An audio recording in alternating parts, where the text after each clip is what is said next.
first up is the grading practices committee presentation. We good, please?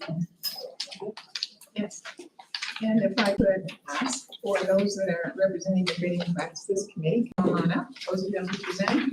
And while they do that, I just want to make sure I have an opportunity to thank them and others. You'll hear from them strategies of how the committee operated, what the objective was to even initiate this, and really what our overarching goal is as a district to ensure that as we take a look at student performance data, that we're able to utilize it in informed ways to help improve student achievement. I also think it's important that we say this in public, that we value rigor, we value our teachers, we value our craft of what we get to do with other people's children. And that's to ensure that students are experiencing a learning environment that prepares them for the future. And I want to commend this committee and our teachers at large for their leadership in all that they're doing on the regular, and especially their leadership in regarding this presentation. So please introduce yourself and go from there. We want to thank you, yes. We especially want to thank you for coming to see, we'd asked about this, especially with the amount of kind of a little bit of confusion and disinformation that's flowing out of the community right now. We thought it was extremely important for you guys to come and make this presentation, so it's available not only here, but on YouTube, et cetera. And then the other question was, there's also, you're going to list all the staff associated that are involved with this? They're going to speak to that. Or the teachers that were involved with this also? Yes, sir. That's great, thank you. President Jack Hennis, this is on. President Jack Hennis, members of the board, Dr. Battle. My name is Jose Munoz. Let's talk about this, and obviously, if you get to the end of your questions, we'll be glad to answer those for you.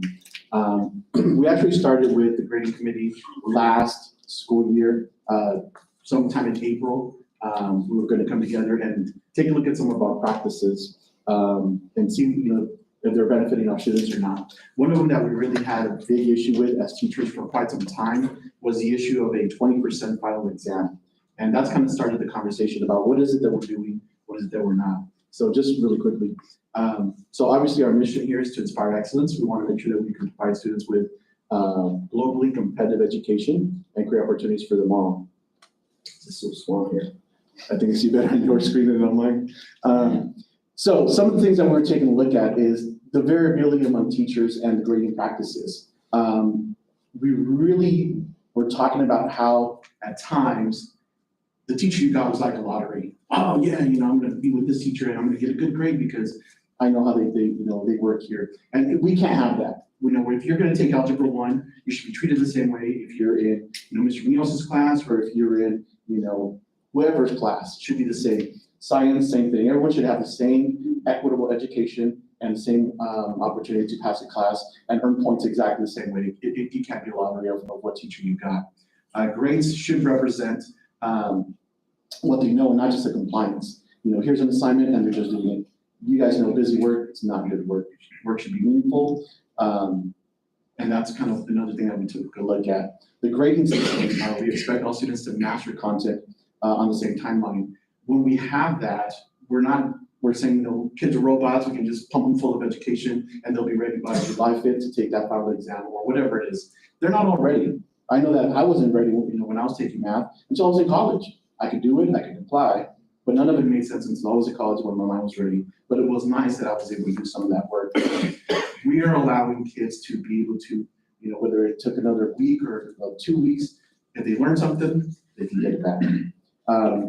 And a lot of traditional approaches to grading are not mathematically sound, and we'll talk about a few of those. You guys are welcome to ask questions about those, and like I said, we'll answer those for you. But these were some of the things that we were talking about in our committee.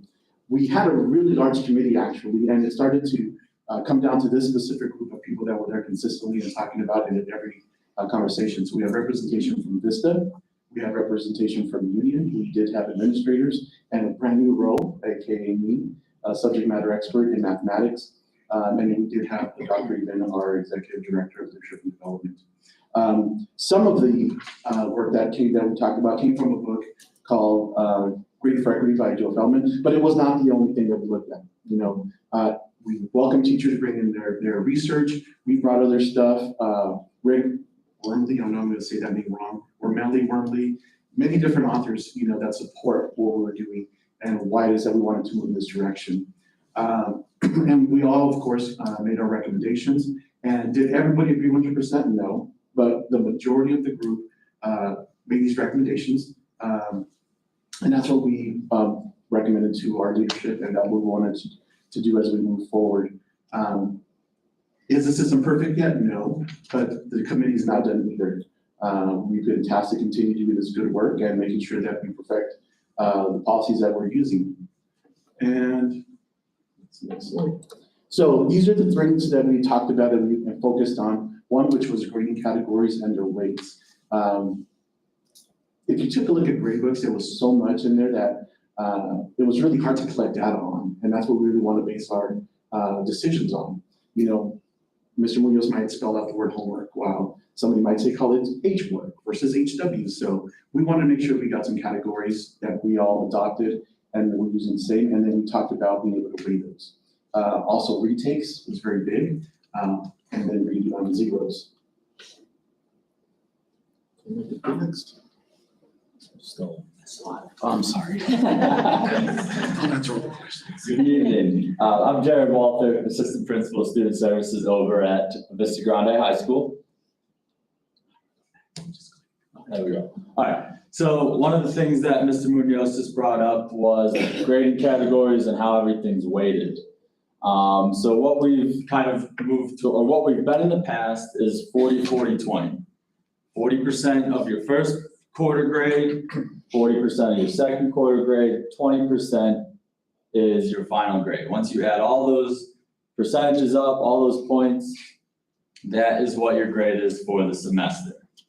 We're trying to change that over to an 80-20 percentage. So 80% of your student's grade in our classes is based on tests, projects, quizzes, and what they know. So we want our students to be graded based on their mastery of the subject, as Mr. Munoz said, not were you able to just play the game of school, which doesn't necessarily always mean students are showing mastery, which doesn't always mean our ACT scores are where we know we can get them to.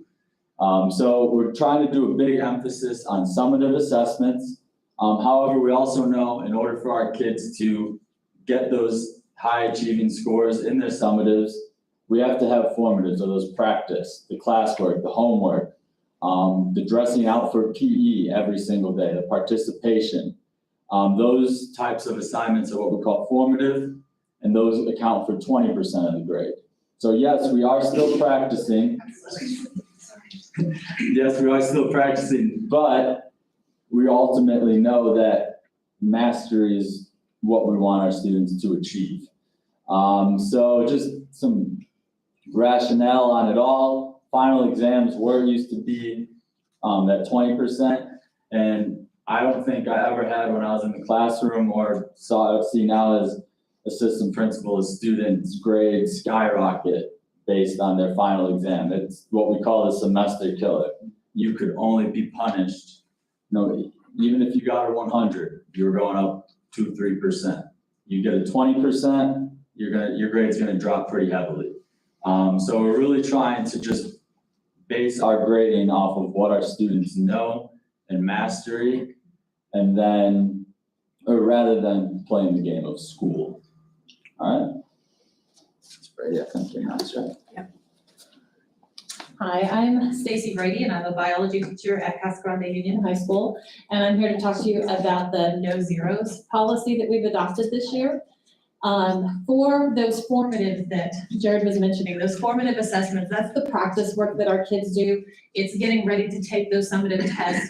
Those assignments students can earn a 0 on if they don't do those. So that was something that actually was changed. We went into the school year saying no zeros on anything. And then as we got feedback from teachers, that's one of the items that we did go back, reevaluate, and change to go ahead and put zeros in for those formative assessments. So students who don't do that practice work, they will get a 0 on those assignments. Summative assignments, those tests, those quizzes, those projects, those portfolios, those sort of assignments, those are those tests, those are those assignments that really tell me as a teacher, what does this student know? And if they don't do it, how can I give them a grade? If they don't do that assignment, I can't give them a grade for it because I don't know what they know. So we decided not to put in zeros for that. And instead, right now, to differentiate it between an F and not doing it, we went with a 40% for the not doing it, for the student who has not completed it yet. Maybe they were absent. Maybe they still need to come in to take that test, whatever the reason might be. We put in a 40% for that student. It affects their grade. It's still an F. They're still failing. It's still an F. But Say that one more time. it's still an F. Really? 40% is still failing. Everybody is clear on I that. think as a parent, if my student came home with a 40% or a 50% or a 30%, it's still an F and I would be upset with my child. So it's still a failing grade. But what it does is when we take that 80% summative and that 20% formative and we average it out together, those students see a failing grade of 40%, of 50%, 51%. They're not seeing a 20%. As a student, if I looked at that and saw a 20%, I'd be like, I'm done. There's no hope for me. Why even bother trying at this point? But as a student, if I see it and I got a 50%, there's still hope for me. I got a 10%. I can do this. There's hope. There's a glimmer of hope for me if I want to change and go back in and study and learn this concept. There's still hope for me. It's not undoable. And I think for me, I'm living this every day in my classroom. I don't see any more or less Fs than I've had in the past, to be honest with you. I'm not seeing that big of an impact, but what I'm seeing is the F that I've seen isn't 20% anymore. It's in the 50s. So when I have that conversation with that parent, with that student, I'm able to talk to them and say, look at how much your student is close. Let's see what assignments, let's see what exams they need to retake. And it's not, a semester's worth. It's let's see what we can do to get your grade up. So I think that the biggest thing to me, what I've seen is it offers hope when I have those conversations with those kids. There's a spark that they're like, okay, I think I can do this because it's within their range of being able to do it. So in a grade book, as a parent, if I'm looking at it, I'm going to see a 40% in with a little orange flag that says missing.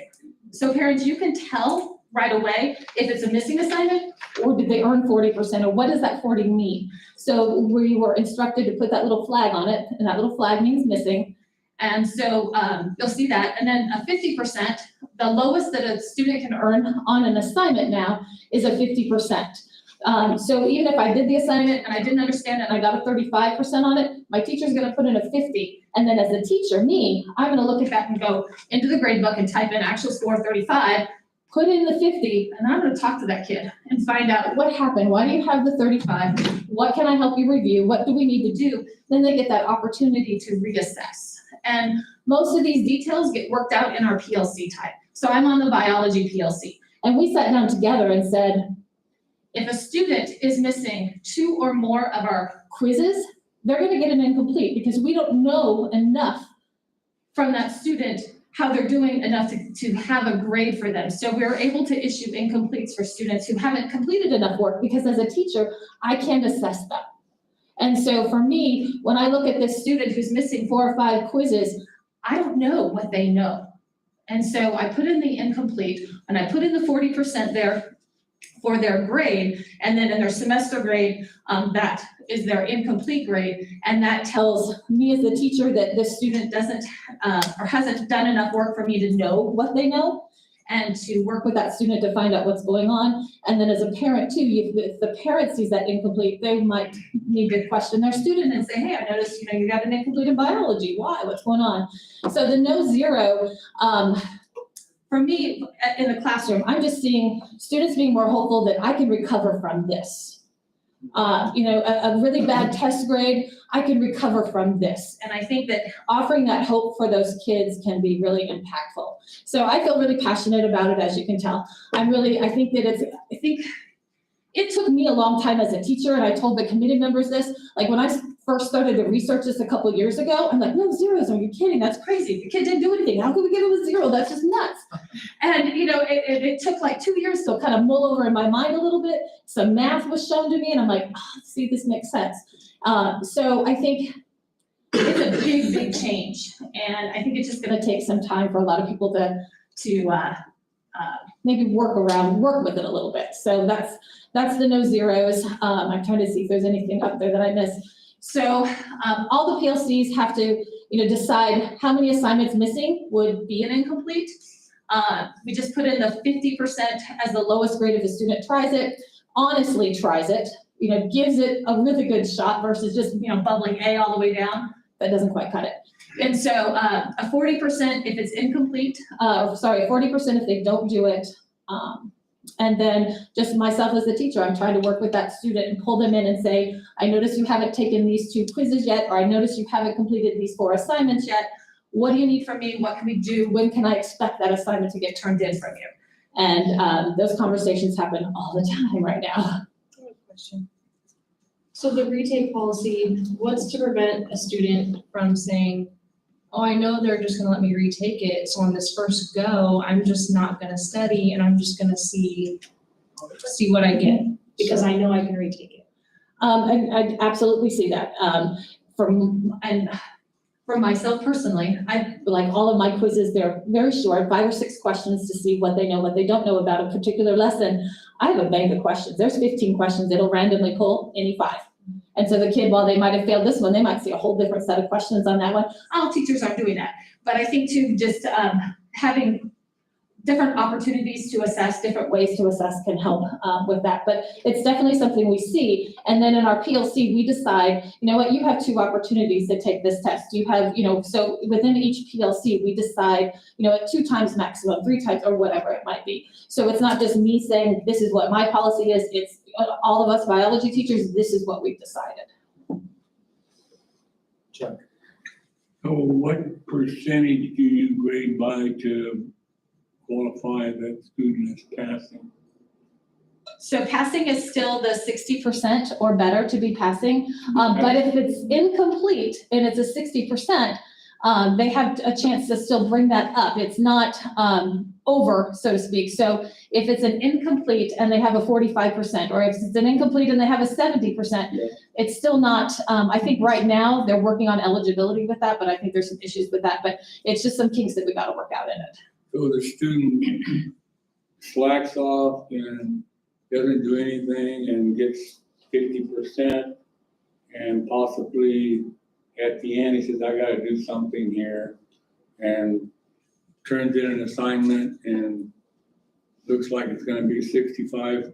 So he ends up doing very little work, and he gets to 60%, and he passes that. No, Is that's not, the way it that's works? mathematically impossible. Huh? That's not gonna happen. If he has 50s, the average of 50 50? is 50. Yeah, If you throw in a 65, he's probably what, 52, 53? okay. He can't, there's no way that a kid cannot work. Well, he Do can one make up assignment 5 or 2 assignments and be assignments. caught up. So Or really, 5 assignments. To a 65. what are we accomplishing there if he knows he doesn't have to do anything, he gets 50%, and, he knows, well, I'm not gonna pass, and, it seems like we're just we're kicking the ball down the road for a kid who doesn't wanna do anything, and it's, he ends up with 50% instead of 0%, he still fails. That's true. And if I might, I want to thank you for all of the work and the continued work I heard you say as we continue to work with this. And not all things seem remain the same, but it's important to note that if students have not submitted any work and or they perform poorly on formative assessments, you kind of question, why am I giving a summative? Because the kids have already shown me they're not ready for it in the first place. I have faith and trust in our teachers, not only in Casa Grande, but this is not new. We're not reinventing anything. This is not innovative. That we have a responsibility as educators to ensure kids are learning for multiple reasons. Those same students are going to be sitting in that ACT seat, that we have to do everything we can, and we're doing it. Our teachers are working tirelessly, strategically, ensuring that kids are learning, and the strategies that they work within their professional learning communities never ends. So I choose to believe that our teachers are not going to wait for kids to make those kinds of poor choices. As I heard, we're talking to parents, we're talking to students, we're talking to colleagues. We cannot not do that. Are there students that may like is happening to them and they're choosing not to learn? They want to choose not to learn? Well, we're not gonna give up on those students. We can't, and that's where our teachers are working creatively to meet that. And so I think it's important to note that flexibility is being afforded to our teachers to be the best teachers that they know how to be. And if that 40% that the committee has implemented is gonna give a little bit of hope to kids who's having some kind of issue, then that's awesome. Because otherwise, the work that our teachers are doing for that 20%, that's the part, no matter how hard they try, that child is not gonna get out from under it. So not only is that effort for the kid that's trying, won't get out from under it, but that hard work that teacher's trying to help the kid get out from under it is almost next to impossible. So therefore, they If I may, develop a Dr. strategy. Battle. Yes, Yeah, sir. Taylor, go ahead. I apologize, I didn't mean to cut you off. I thought that was a stopping point. I just wanted to interject really quick. That as a teacher, I've taught at schools that have this sort of policy and schools that have a more traditional approach. And in regards to the sort of student that Chuck described, the kid that is blowing everything off, my observation is that sort of kid still ends up failing the class. Very rarely. In fact, I don't think I've ever seen a kid who didn't want to learn get pushed through the system because of a policy like this. But what I have seen is that as a teacher, when there is a policy like this, or the 40% policy, for instance, it makes my job as a teacher a little easier when I'm reaching out to the kids and sitting down and saying, listen, we need to get you back on track. We need to figure out a way to make you successful. We need to try to get you back to work. It makes the student's ability to get things back on track a little bit more plausible. The hard reality is that, and I've had this before in my career as a teacher, you know, when you have a kid who has a 27% or a 15% in your class, by, week 5, 6 in the semester, that kid is stuck. There is no incentive for that kid to continue coming to class, continue learning, or try to do anything to turn themselves around. If they've gotten their grade that low, by the first third or so of the semester, there's really nothing as a teacher I can do to get that kid up to a passing grade. But with a policy like this, it's still possible for me as a teacher to find a path forward for that kid. And if the kid works hard, that kid can still be successful. The difference is in the scenario where a kid has 27% or 17%, even if that kid, forgive me as I speak a little colloquially here, if that kid with a 17%, even if he does wake up and wants to come to Jesus, there is nothing they can do to get back on track. And so that's where these policies really are useful, that they provide means whereby the kids can turn themselves around. More traditional policies, under more traditional policies, these kids get lost along the way. Taylor, I truly appreciate that. I think that was kind of the point that we were thinking about making. This offers at least the potential for encouragement, or the potential to at least show them that there's a nugget potentially out there, et cetera. And I think like Taylor, and I will take everything Taylor has, somebody who's been in the trenches, who's worked there, and you guys also, et cetera, and to live this on a daily basis on what an actual student, needs and cares, et cetera, and what potentially can work, can't work. And so I appreciate the work that you've done and trying to create and foster anything that can be done among kids to encourage them to do that. And I guess, Kelly, the point on the retakes, and obviously thank you for the clarification that it's up to the individual PLCs and the whether it's history, But there's typically a biology. limit to how many Yes. times. Yes, And there's you guys, definitely a limit. and you guys said that. And I apologize, I saw your hand up. We don't normally, these Oh, I are understand. working sessions, and I'm gonna explain. These are working sessions with the board, and we don't normally take stuff from the audience. That's not how it works. I'll give you 1 minute to go ahead and say something Oh, if you'd that's like to. I'm just, I have 3 teenagers that are in this system, and I know how manipulative teens can be, and I know my child. And right now he has C's and he has F's, and my concern is that he's going to do exactly what you guys are thinking he's not gonna do, is he's gonna bomb everything with the option to do that. There's 2 retakes. And whether or not the test changes or not, it's regardless. My son is gonna wait until the end of the quarter, or the end of the semester, and then cram everything in that he possibly can to at least get a C. So what's Right, I preventing guess, that system thank from you. doing that? Thank you, we appreciate that. And I mean, that's the reality of it. And I guess the thing is, you guys are there and cognizant of the fact. And I want you to work with these kids, and whether it says, you got a 0 or you got a 50. The issue is still, you're still not making the grade. And so, and you're working in any fashion whatsoever with them as much as possible. So I'll get out of the way and let you go. Can ahead and I just finish wanted it. to say Sure, go something. So usually we have, right now I think I probably have about 20, 25 grades into my grade book right now for the semester. Well, maybe close to 20. And so, fixing 1 or 2 is not gonna have that big of an impact. But if that student comes in and starts fixing things and starts doing that, that would make, a big impact. And actually that's what I want him or her to do.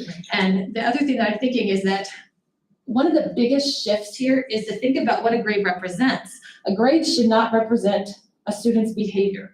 And instead it should represent their learning. And that is a big shift. That is like the huge mind shift for a teacher, for a parent, for a student, that my grade is not my behavior in class. My grade should be what I know, what I learned in that class. And I think that when we start thinking about the grades from that perspective, and that's it's very difficult to make that switch. It takes a while to make that switch. We've had lots of conversations about what about this, what about that, and then we have to come back to, is that a behavior or is that a learning issue? And so when we take the behaviors out, the student's not doing their work. That could be behavior because they're, engaged with their cell phone, or because they're not coming to school. That's behavior. We need to grade on what they're learning. And you know what? If that student decides at the end, hey, I'm gonna go ahead and I'm gonna do all this work and I'm gonna get a C on that test. Yes, that makes me frustrated because why weren't you working all the way along? But at the end, they got a C. They learned enough to get a C. I'm happy about that. So it's frustrating because those of us who do the work all the way along, that's gonna frustrate us to death. But you know what? At the end, that kid got a C. I have just a personal story. I have a student in my class who doesn't do a lot of the participation work. He doesn't do a lot of the homework, but he is scoring 80, 90, 100% on the test. And I know he's not cheating, so I'm standing right there to make sure, because I'm like, you've got to be cheating. You don't do any of the practice work. And I'm watching the kid. I'm like, you're getting 100%. So you know what I did is I called my guidance counselor and I said, this kid knows this stuff already. Let's bump him up to honors. And so when you see that, the kid isn't doing the work, but they're scoring really good on tests, well then I gotta get this kid out of here and get them, bumped up to an honors level. So there's those sort of things happening that maybe I might not have noticed in a regular classroom. What happens to the kid that can't do testing? That can't do testing. They have opportunities to retest, and then if they have that IEP, if they have that 504, we can make those accommodations for those students. I guess the other question is, like you mentioned, you don't have the death spiral semester test. Yeah. Where and there's a lot of kids that do great all year, all during the time of the year and are not good test takers, period. Get nervous, get cranked, get, frustrated and are not good test takers. And so the challenge there is they come into the end, they've got A here and 20% of their grade salary they're correct at the end of that time. So talk about that real quick. One thing that we are talking about a lot is alternative methods of assessing. To know for a teacher to understand what you know, you don't have to sit behind a desk, 20-minute timer, fill out all this bubble sheet or whatever it is. It could be a conversation between you and I where I'm asking you about, photosynthesis, how does that work? And if I know as a teacher, I'm confident that you have got the knowledge, why not? So we're not just looking at, they're not good test takers. But that's why we also looked at the final exam. Is it optional? Is it necessary?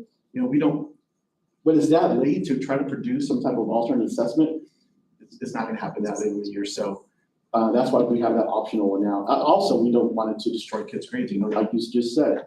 Kids will work hard all year and then they come in on a Thursday, Friday, maybe it's not their day, they're not feeling good, something happened, and then they went from an A to a B or a C, and that's not fair and that's not equitable, so. We are looking at those scenarios. Again, I mentioned earlier, is it perfect yet? No, but we're working at it and we're looking at all these different scenarios, all these different cases, because we want to make sure that we're equitable and everybody has an opportunity to learn. That's it. Any other questions, Joe? Yeah, just a couple of things.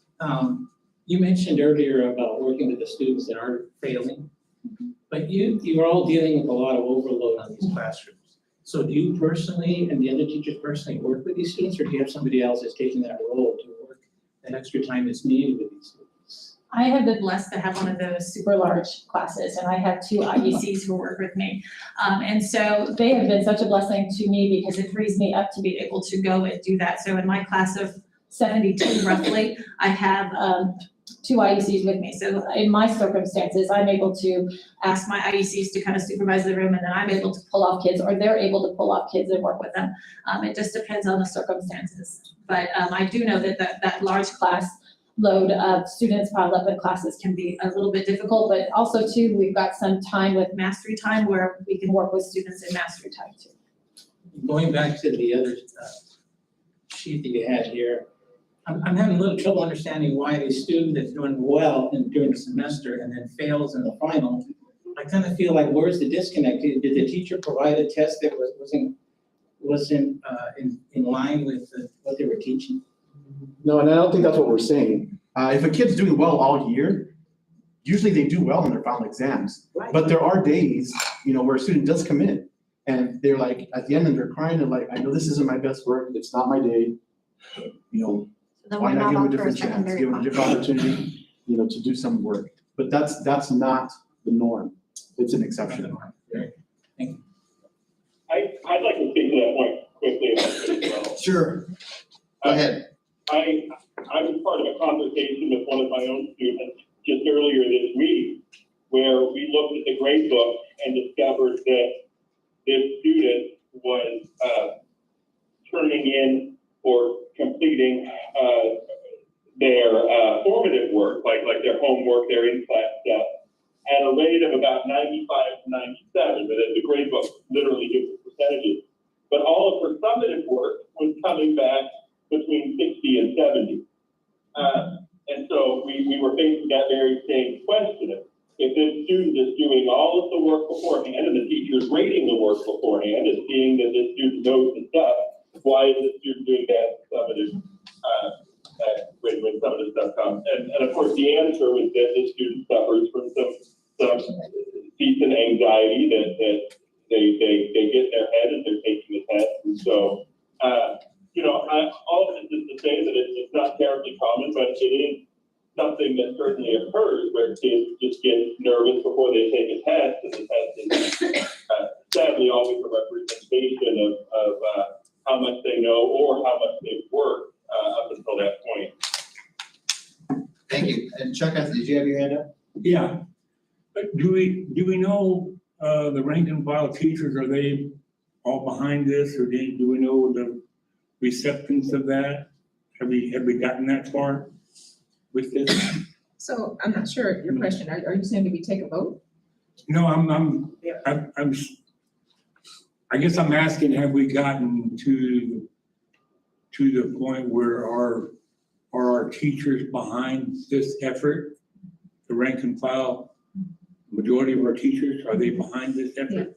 I think probably what would be best is to share what the strategy has been that was to communicate with teachers, inform teachers, and the feedback that we received, because there was a platform or a forum to do that. Any of you want to speak to what that looked like?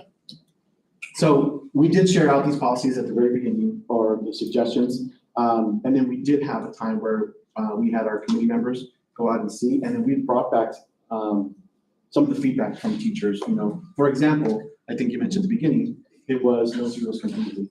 Some teachers felt, you know, especially I'm thinking about band, PE, where participation is really big for them. and they, hey, this really doesn't work for me. I need kids to be accountable. What can we do?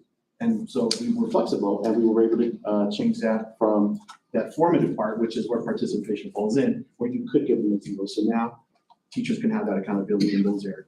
Yeah, so it was a dynamic process. And I think if you go ahead, I think there was at one point in the working group, I mean, you've already listed a handful of teachers here that are teachers, rank and file teachers that are on the committee and that were actually part of it. There were some other additional, Mike Wagner, I think there were some other folks. Yes. I mean, at one point, you had a pretty large committee, if I remember correctly. I mean, if you guys could list who all was, I mean, this is just kind of this isn't everybody that was on that committee at one point. Yeah, so let's see here. So we have Mr. Sher. We did have Who's a Ms. teacher? Brady. Yeah, so teacher, Mr. Sher. Stacey Brady's a teacher. Chris Ballott's a teacher. Ms. Hawkins is a teacher. Mr. Fleischer's a teacher. Wagner's not on there. Not sure why, but he's on the committee still. He's also a teacher, freshly out of the classroom teacher myself. So 6 teachers. Yeah, so the majority of us were teachers. So the follow-up on the same level, do we have any feedback from how the parents might feel about this? We did do a parent Q&A as well, where we did Parent exactly this survey. presentation. No parent And we- Q&A. Yeah, so we did a parent Q&A exactly. So And we that was answered done all at questions. 11 a.m. and you guys notified us at 11 a.m. We had little to no notice about It was that. after school, around 3:30-ish, something But like you that. notified us at 11 a.m. We still have to have the quorum in the meeting, if you could please, all righty? And also the committee was not unanimous, and so we wanted to make sure you do that. Okay, I appreciate it, thank you. And it said it wasn't unanimous. And we said that, yes. They announced that at the beginning, so, and that's great, thank you. And go ahead. What else would you like to know? I think Yeah, that I was, think you that were was saying, it. I just think so you if were I might relating to just teachers. reiterate, yes, so there was a parent online opportunity, parents were invited to attend.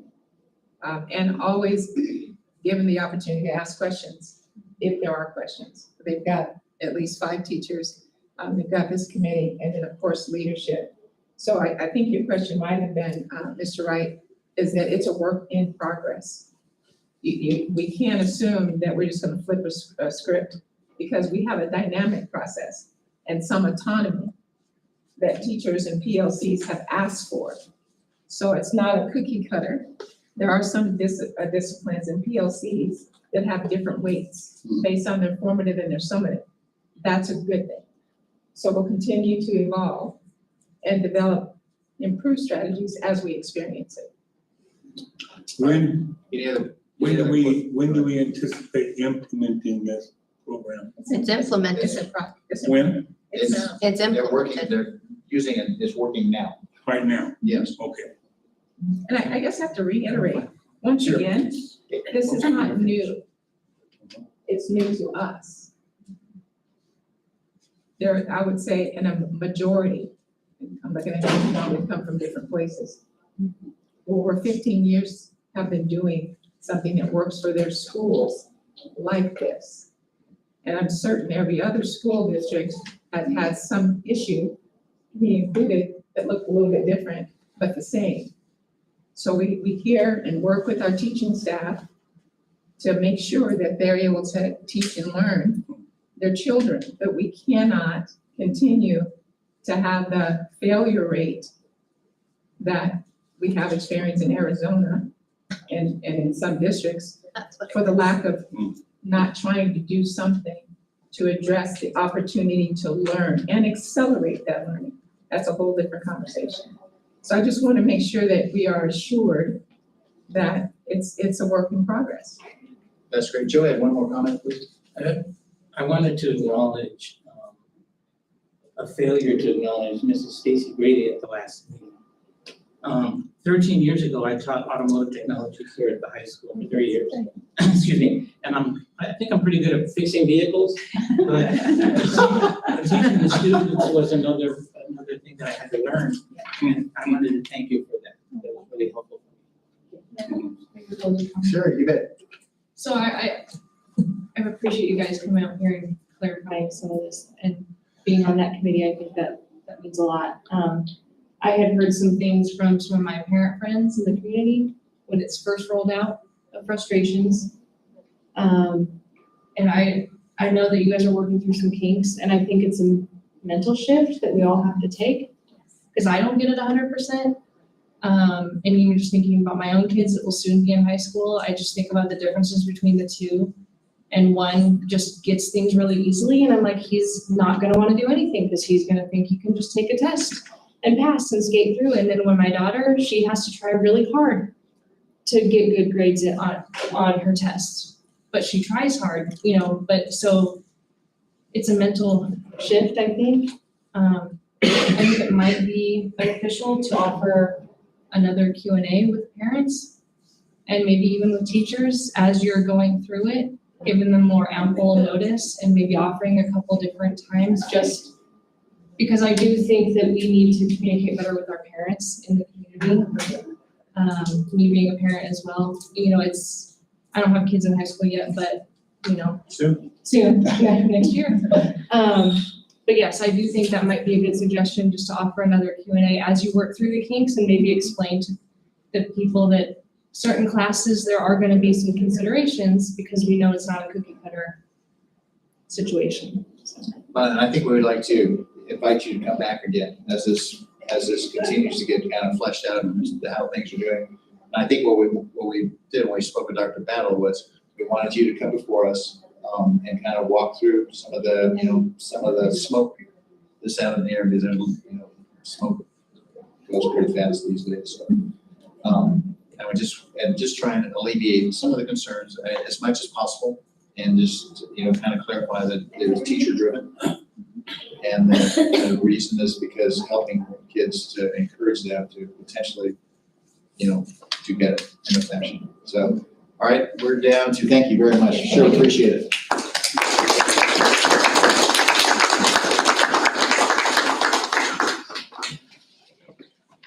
School improvement plan, Dr. Bell, Matt, is that you up and?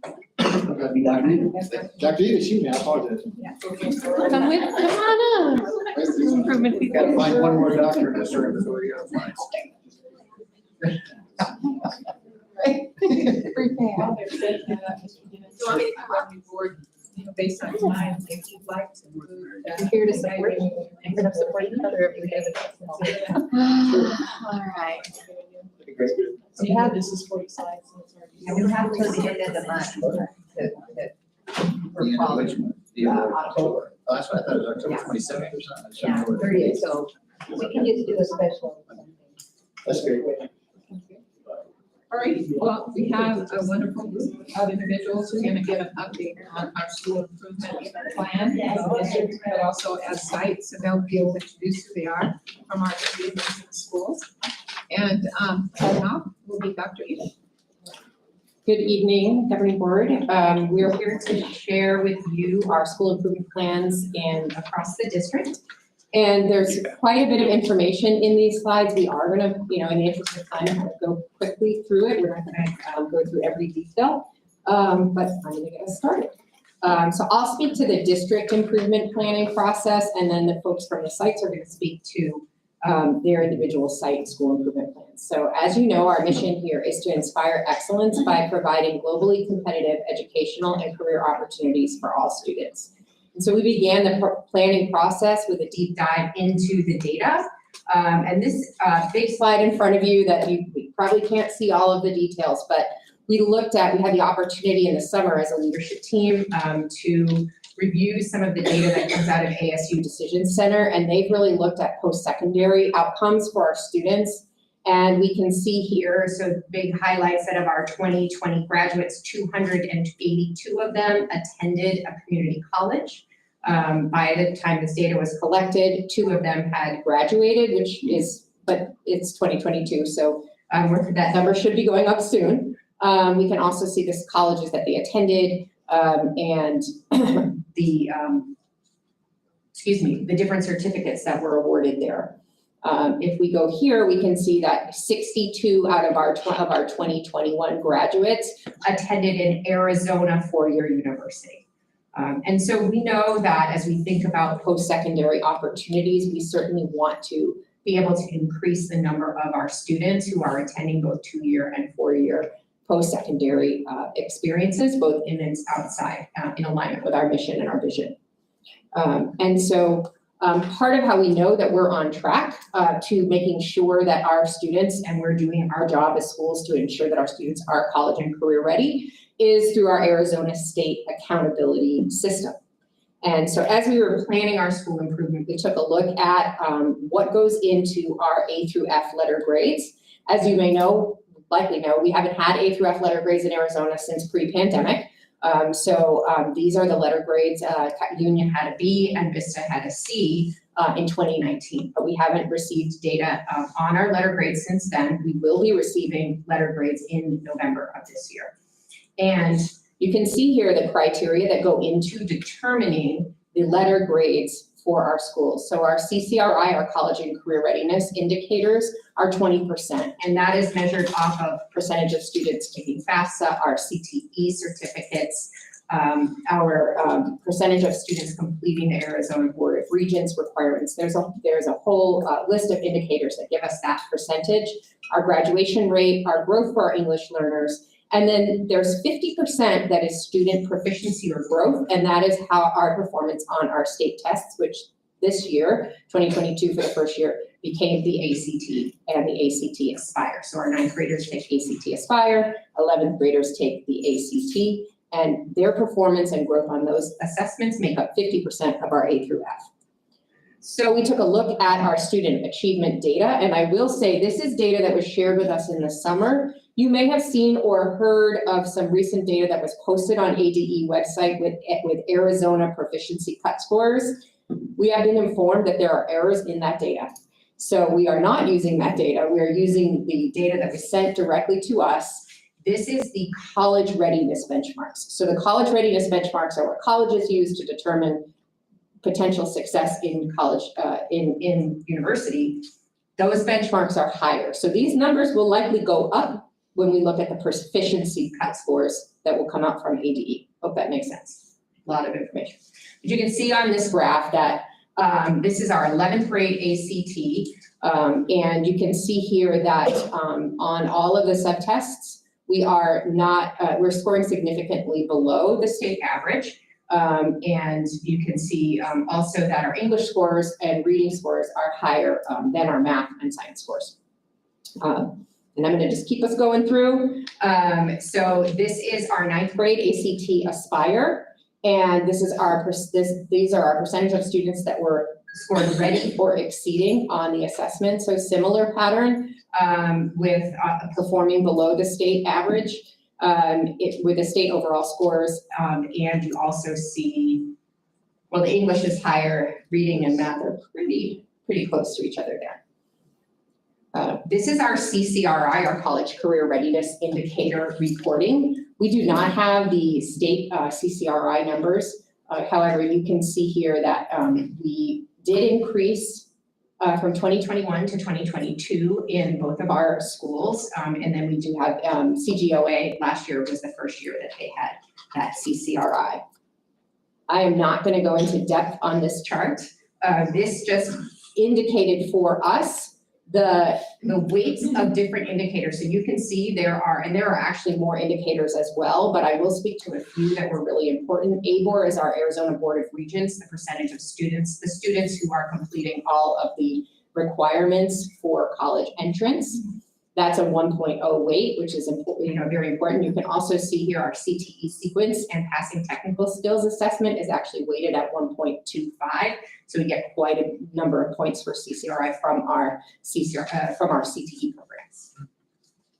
So that landed us, you might have heard about a WIG. A WIG, we've been working on reading this book called The 4 Disciplines of Execution by Stephen Covey.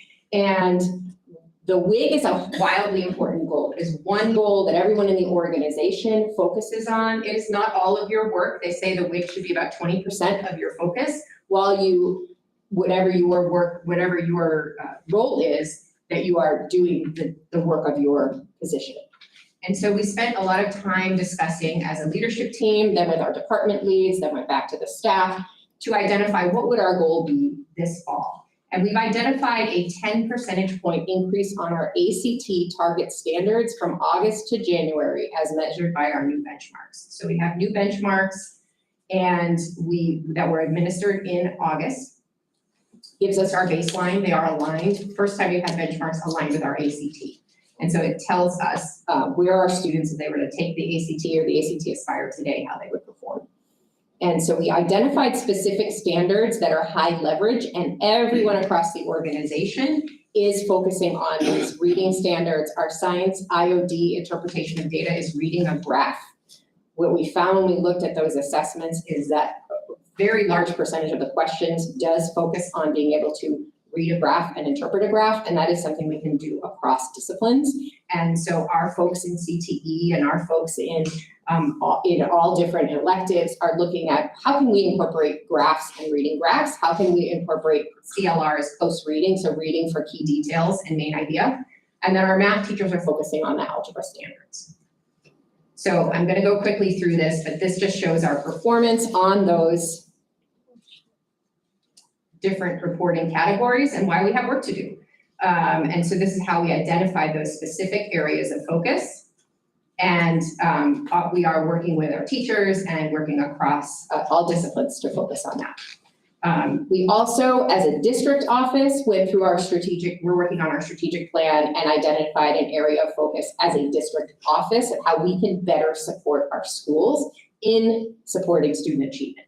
And so as a district office, we're working with our strategic plan on the category of efficient and effective use of resources. That we're making sure that we are improving our ability to listen to stakeholder interests, that we are maximizing the efficiency of our financial and human resources to meet the needs of our students, and that we are expanding the use of relevant technology, that we're making sure that the technology that we are using is the technology that's going to drive the educational process and support student learning.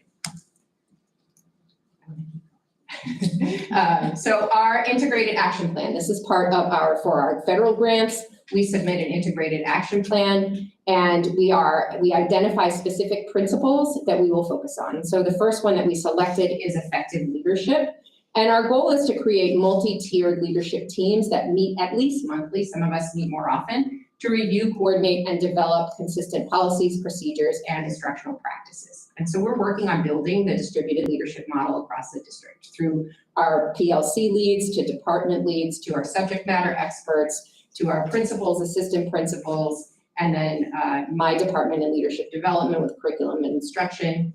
And we also have our human resources department, multiple departments, and we're working at building the systems and structures so that we're not operating in silos and we're really working together.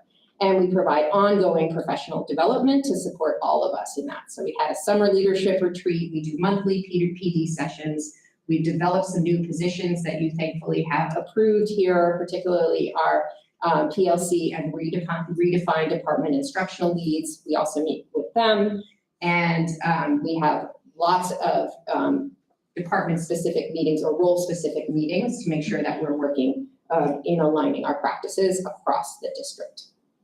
The second principle that we know is crucial to our success is effective teachers and instruction. And we have several goals here. One is that we have a very clear articulated vision for what high-quality instruction looks like, and that we have systems for MTSS, which is multi-tiered systems of support, and we have a solid plan for training all staff.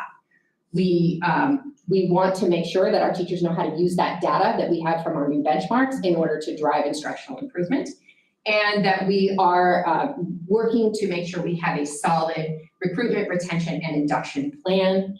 And then we have our student achievement goals, which our ACT will increase by 10 percentage points from 22 to 23, and 15% of our ELL students will increase proficiency as measured by our ESL assessment. And just one question, the 10% is it's a realistic number, or is just for improvement on the ACT like that? So it's 10% of, an increase of 10 percentage points of the percent proficient. So it's a lofty goal, right? It is, however, it is with targeted focus. We spoke with the folks, for example, at Performance Matters, who work with our benchmark assessments as we built that, and they actually said 10 to 20. So we went with the 10 because we know, but yes, with targeted instruction And with, especially starting where you'll see in a minute, or you saw before, we're very low, but we have not actually focused instruction on preparing our students for that assessment specifically. So I'm optimistic. And we also have to be strategic about who's close, right? We got to work with those students that are close and help them work with their families. We have some plans in place to provide some ACT courses and think about how we're going to do that. So yes, I believe we can. Thank you. Okay. So just a few things as far as action steps here. It's all around professional development using our data. We are really excited. We have a $75,000 grant we just received from the Arizona K-12 Center for new teacher mentoring and professional development, which is being provided by these lovely ladies here. And so we're really excited about the opportunities we have, and our interventions we're providing in reading and math, our reading specialists. So there's a lot going into place. And in addition to the work that our PLCs are doing to really use data to inform their instruction. Finally, Principle 6, family and community engagement. Critical, something that we know we can always do better on. Our strategies are really using surveys, providing opportunities for engagement, providing student support and community outreach, and improving our communication. Some of the things that are already in place are our family newsletters. We have our PRO, family liaisons, foster care points of contact, so some personnel who are supporting with this. We're making sure we do those parent meetings and our Native American PAC and our English learner parent meetings. So those are things that are happening district-wide to support. And then, I said finally, but there's one more. This is really finally. Effective curriculum. We're really working on streamlining our process for all curriculum, making sure that teachers have access to curriculum maps, all the courses, and we have standard operating procedures for our annual curriculum revision processes. So there's a lot of work that we're doing now to make sure everything's aligned, everything's in one place, everyone can find what they need, and that we are reviewing them to make sure they're high quality, rigorous, and that our teachers have the support that they need in order to implement it. So that's at the district level. I'm going to turn it over now to Kim Rains to talk about Vista. Hi, good evening. I'm Kimberly Rains, School Improvement Planning Coordinator at Vista, and I'm happy to be here tonight to share our plan with you. Okay, enter. So in the summertime, leadership comes together and formulates a plan for the coming year and what we're going to put in place to move our kiddos forward and improve our schools in general. And this is some of the data, the information that we use to pull to guide us in that process. And I won't read all of that to you, but it's all of the different data sources that we used in the decision-making process. Okay.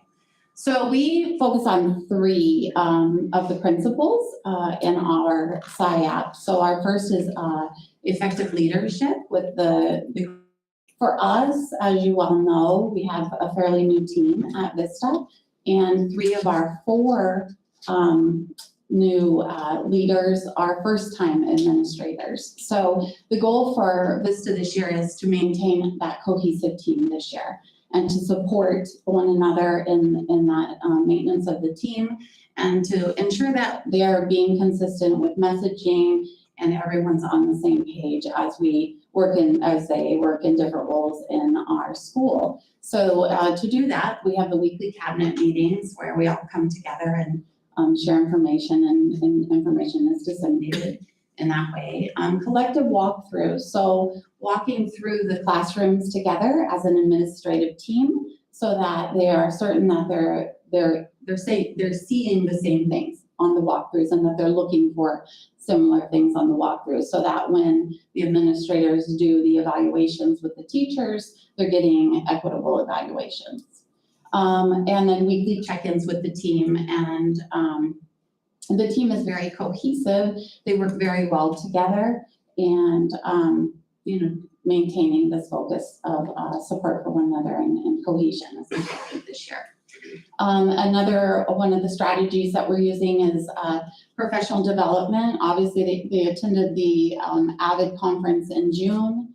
the leadership trainings with the district office, the Together Leader training that Dr. Eva was speaking of, and with the focus on attending 2 conferences focused on leadership and strengthening teams is another one of our key action steps with effective leadership. Okay, our second principle is effective teachers and instructions. We actually have 3 SMART goals under this category because many of our strategies for the school year come under this principle. So our first goal is we adopted the district's WIG for the increase of 10% of students clearing those targeted standards on district benchmarks, spring over fall, right? And additionally, 15% of the ELD students will improve their proficiency level as measured on the 2023 spring AZELA. So that's one proficiency level above another. And the third SMART goal is ESS students at Vista will increase district benchmark scores by 10% spring over fall. Okay, and now I'll go through the strategies that we're gonna put in place to ensure that we meet these goals. And I'll give you a little bit of an update of where we are on that as I go through each one. Okay, so instructional staff will be provided with opportunities for collaboration and professional development. Obviously, that's our weekly PLCs where the teachers get to come together and plan and focus on goals and look at student data and all of those important things to move kids forward. The Esteemed Technology Conference, we had 2 attendees who will be presenting in our October staff meeting, so presenting information that they learned to share out with the other staff members. OLS training and the conference that was attended this summer, focusing on the ELD students' strategies and mechanisms to reach those kiddos. And our Achieve 3000, our reading intervention program, and our reading interventionist, who will be working with those kiddos separately in a push-in model to provide those students with the interventions for reading that are necessary there. All right, the next strategy, professional development to support the modern classroom implementation. So our freshman teachers are doing modern classroom and have been trained and are working through creating, as they're working through the school year, they're creating their content for their classrooms. And the another goal that we have, and action step at Vista, is to look at the teachers for next year. So the sophomore teachers who will be rolling out the mobile classroom, modern classroom design, getting them in the spring of this year to go ahead and start creating their content so that they're not chasing that ball downhill all year long. So hopefully get them a semester ahead, creating their content, and then that will provide them the opportunity to really be able to focus on the implementation of that process. Okay, and then ELD Student Support. When we're looking at pre-conferencing with ELD students. So as we looked at the data, we noticed that last year's data showed us that actually 3 students who were ELD students had moved a level. And so we put this action step into place so that teachers will work with those ELD students independently, help them understand where they are, where they need to go to move a level, and that they take ownership of their growth and their learning, and they take that pride to move on and move up in levels on the AZELA test this spring. Ess Student Support, so we have our training coordinator who's maintaining her training, all the new information that comes out and changes that are made.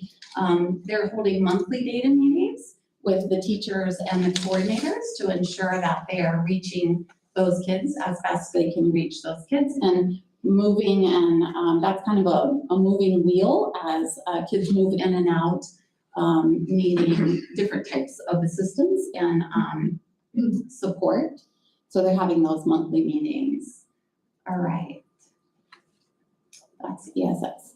Okay, so support to enhance effectiveness of curriculum, so teachers all across the Vista Grande campus. Looking at those classroom observations with the 2 walkthroughs prior to their formal evaluation, where they'll receive feedback from both of those walkthroughs prior to getting to the formal evaluation. In addition to that, we do have, as Dr. Even mentioned, we have our new mentor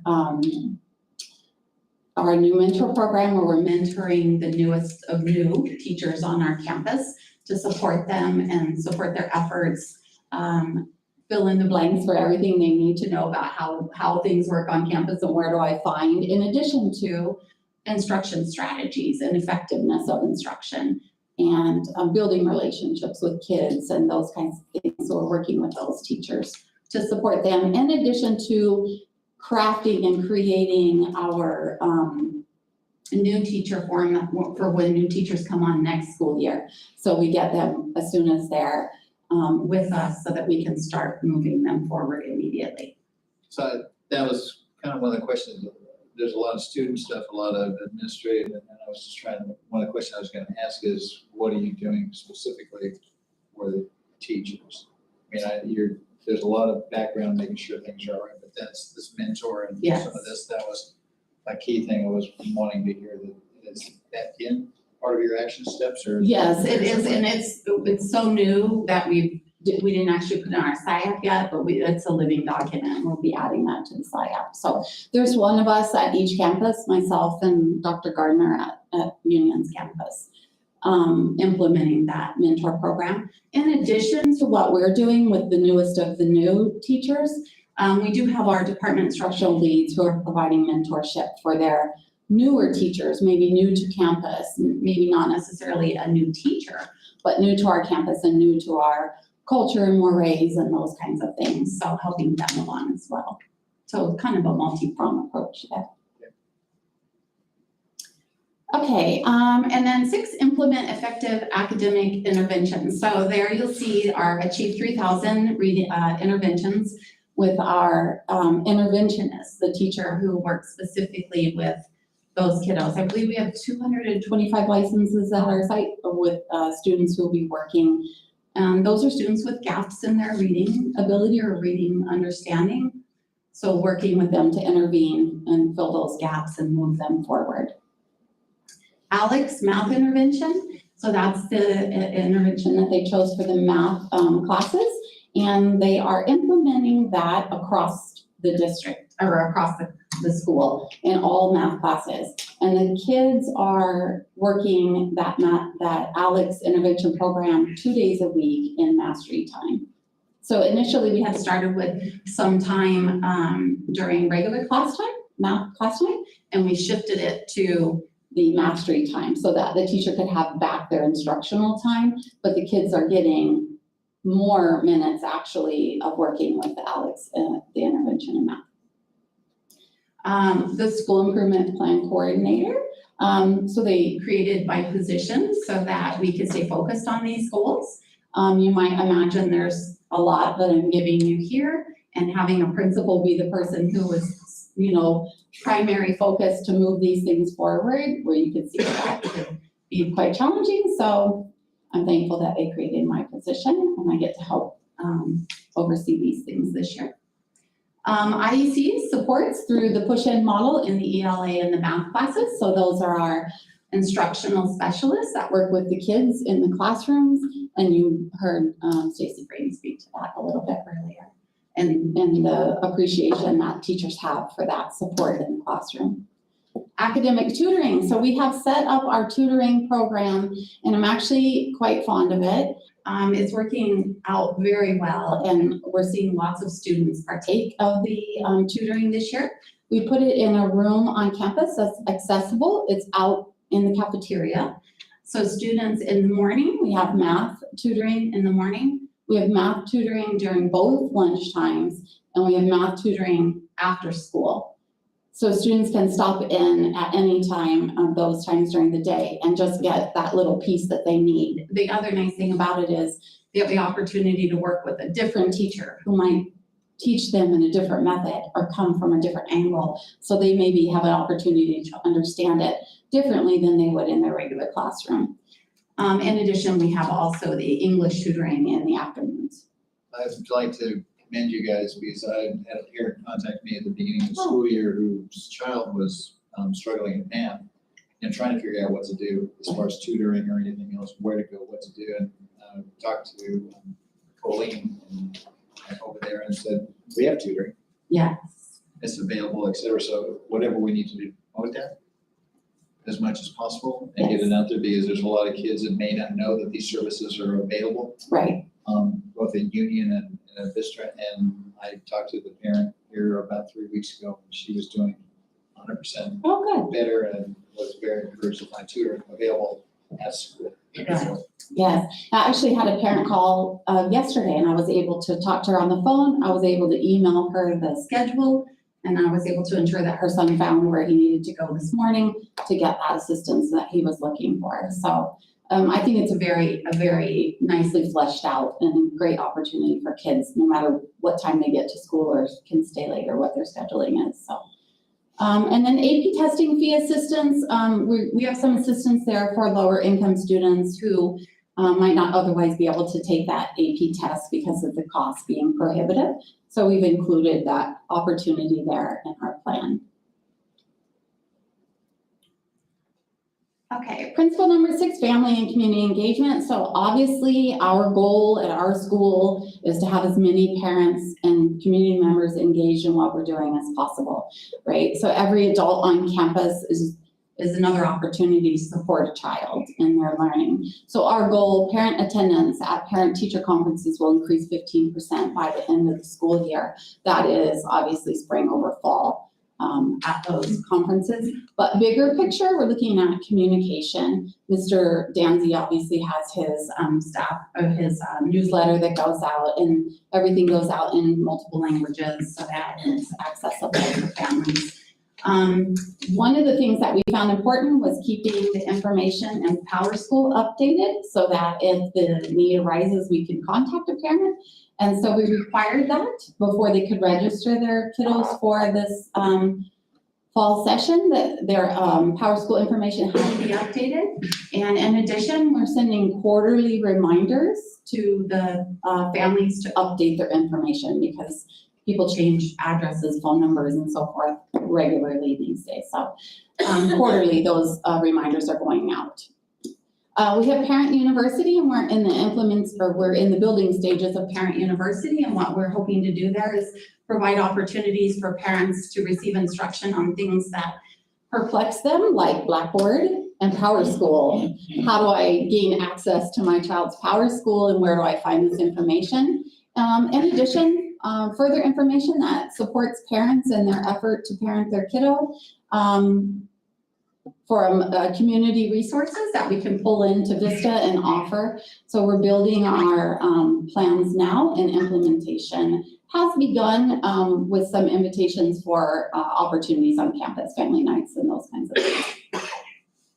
Okay.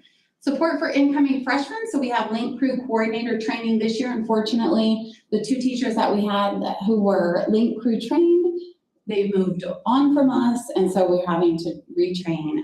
They'll attend that training in the spring. They need to attend the training this year so that we can implement it starting summer and building for next fall. Senior transition support. So we've already had our senior night and our success night. Our counselors have held those. In addition, students will be making school visits and visiting college campuses, and they just visited CAC just the other day. So lots of opportunities for discussions around senior transition. Homeless student support. So we have our homeless liaison who supports those kiddos with what they need to be successful in school, and sometimes it's those softer side of things that they need that she can help provide them with. And 8th grade transition. So again, we'll be holding our orientation night where all teachers on campus are expected to be in attendance and all clubs be represented so that 8th graders know when they come to Vista, this is an opportunity for you. And here it is on display for you to explore. All right, and then we've included incoming freshmen in summer school, so they have the ability to get ahead a little bit with their summer before their freshman year. All right, and using the data to support those decisions. That's great. Thank you very much. You bet. All right, and my colleagues will give you their plan. Thank you. So we have a new school improvement coordinator as well. This is Dr. LaJoy Gardner. I'd like to welcome tonight. She's been instrumental in helping us put together, and so we'll let her talk about some of the key data findings and go from there. Our key data that informed our school improvement plan was very similar to that of Vista. Matter of fact, a lot of our plan mirrors that of the entire district. As Kim just said early on, these are the data, that's the data that informs us. The biggest data that informed us was that CNA, that comprehensive needs assessment, in which both the families and the teachers have the opportunity to take this survey to provide us with information to help guide us in making decisions on what we need to do to improve our school.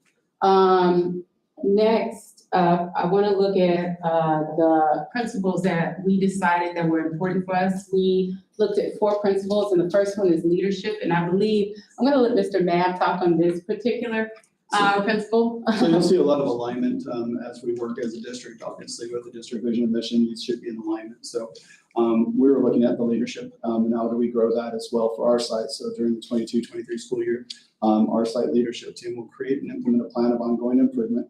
Again, using that data-driven decision-making to ensure equitable systems are implemented, supporting all students' academic achievement, behavioral expectations, social emotional needs. We'll do that by reviewing, evaluating, refining our systems quarterly and looking at that as a team. So those key strategies, similar to what you've talked about already as a district, is that leadership professional development.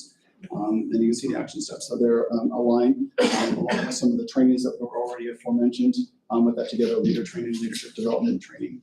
We also hosted over the summer in district as a district retreat, but we held a site leadership retreat as well. Number 2, there, the site leadership team monthly review and evaluation of school systems. Site leadership team will use various leadership structures to implement site goals and systems. So we're really working at structures this year and putting those in place and making sure we refine them. And then working on that continuous school improvement communication plan. How do we not only put the plan together, how do we communicate and implement it? And so, as mentioned, we did the Together Leader training. We hold weekly administrative meetings, including site leadership team meetings, our meetings with our department instructional leads, and other cabinet members. We are reviewing, evaluating, refining, and reinforcing our systems based on student academic behavior and our social emotional learning data. And then we continue to monitor and communicate our goals and systems to staff, students, and families. Okay, the next principle is principle 2, effective teachers and instruction. And our SMART goal for this year during the 23 school year, 22-23, I apologize.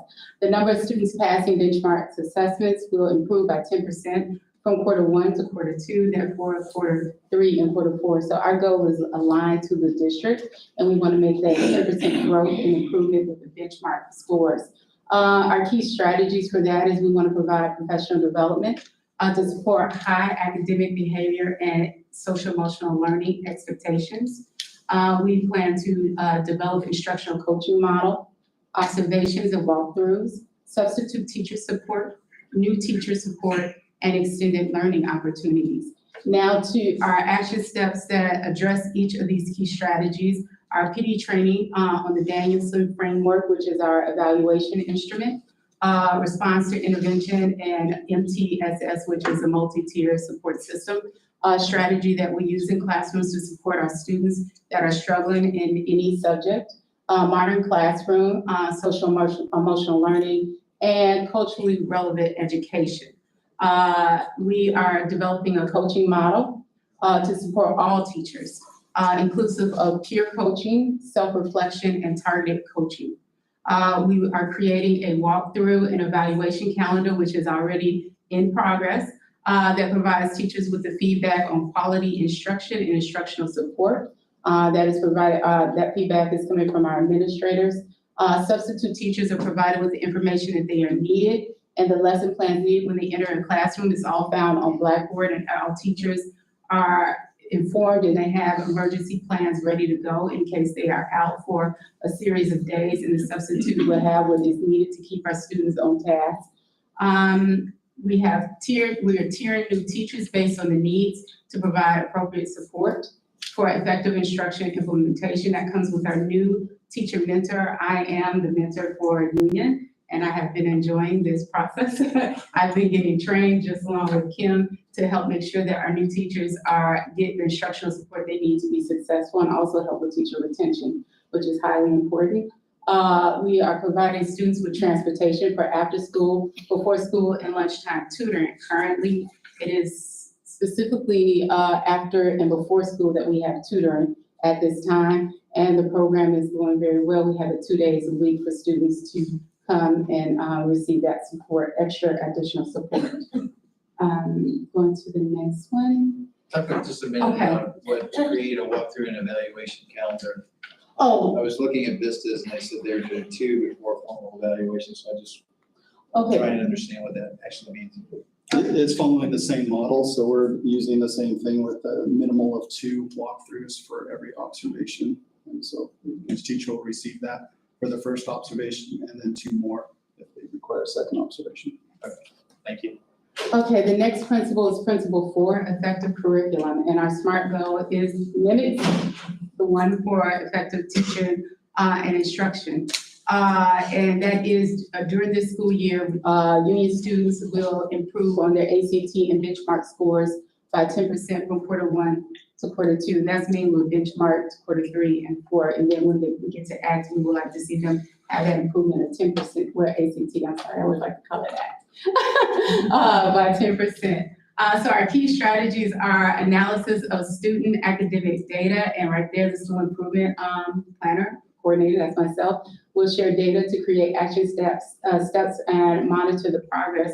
We are working on that over the intercession, using that data to come up with some systems that will help support our students that may be struggling or need the support to be successful. Reading intervention strategies, currently, just as the rest of the district, we're adopting the Achieve 3000 Reading Intervention Program. Our reading interventionist has received training, and we're in the process of getting that started upon return from intercession.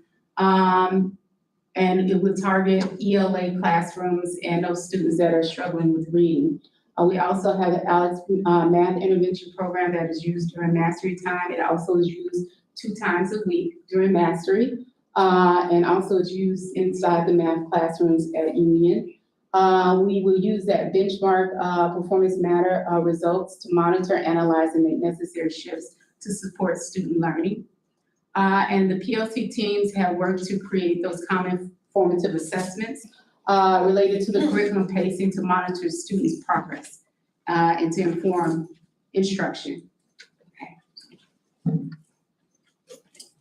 And the last principle is principle 6, and that is family and community engagement.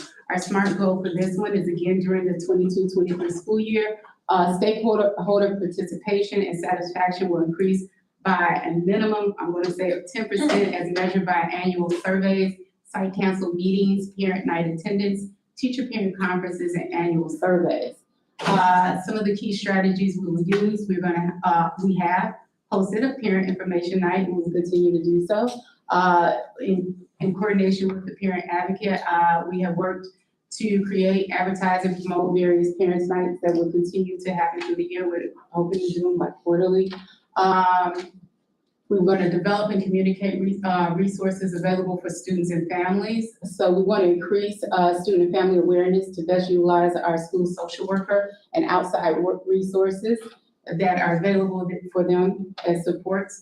We're going to create a communication in various languages, and we are using SMORES to create weekly newsletters informing staff, students, and families of the current events and everything that is occurring at Union. Just so you know, that platform is the multilingual platform that we talked about with Vista. So we're using all schools are using the same tool that has multilingual functions. Yes. Okay, and we've developed a freshman transition plan that involves our link crew. And they have helped provide that orientation, ongoing support for our freshman students. We see them on campus giving that support and setting up, and they're there for our freshman students. We developed a senior transition plan, and that was what we did for the senior transition plan. We are reviewing and revising the ECAP plan with our counselors. We also already set up our FAFSA night for when we return from fall break. College and career nights are also being planned out in our communication plan for the ASVAB. We are also, we create articulation with our feeder schools and our community colleges. Our counseling team has been doing a great job with communicating with our colleges and our feeder schools. They were just took some students on a little field trip to the community college, and they are working with them so the students know that all the opportunities they have out there for them once they do graduate from UNIT. And that's basically where our plan is at. And do we have any questions? I think that's good. Just clarification, it's not the classic s'mores, right? It's a little different. No, funny you say that. I think the icon looks like a That small. sounds really good. We include one with the newsletter. Tease me. Good evening, Andrea Turan. I'm administrator at Inova and Freshmen in high school. I'm here to present our principles that we're going to be working towards. We have 3 of them. Our effective curriculum SMART goal is we are going to increase our assessments in both our district and our state assessments by 10%. This school year, our 3 strategies are includes quality PD and support for our staff, making sure that they are provided professional development in the areas that, especially in our counseling department, since we have a new counselor, and also as our leadership in ANOVA for our multi-tier support. And I believe that is a district-wide goal as well. Our other strategy is to develop a plan to prepare and administer our benchmarks and ACT and SAT assessments. Last year, I'm pretty excited about this strategy actually, because last year we were unable to provide an opportunity for our kids to do benchmark testings just because of the way our format was for our online students.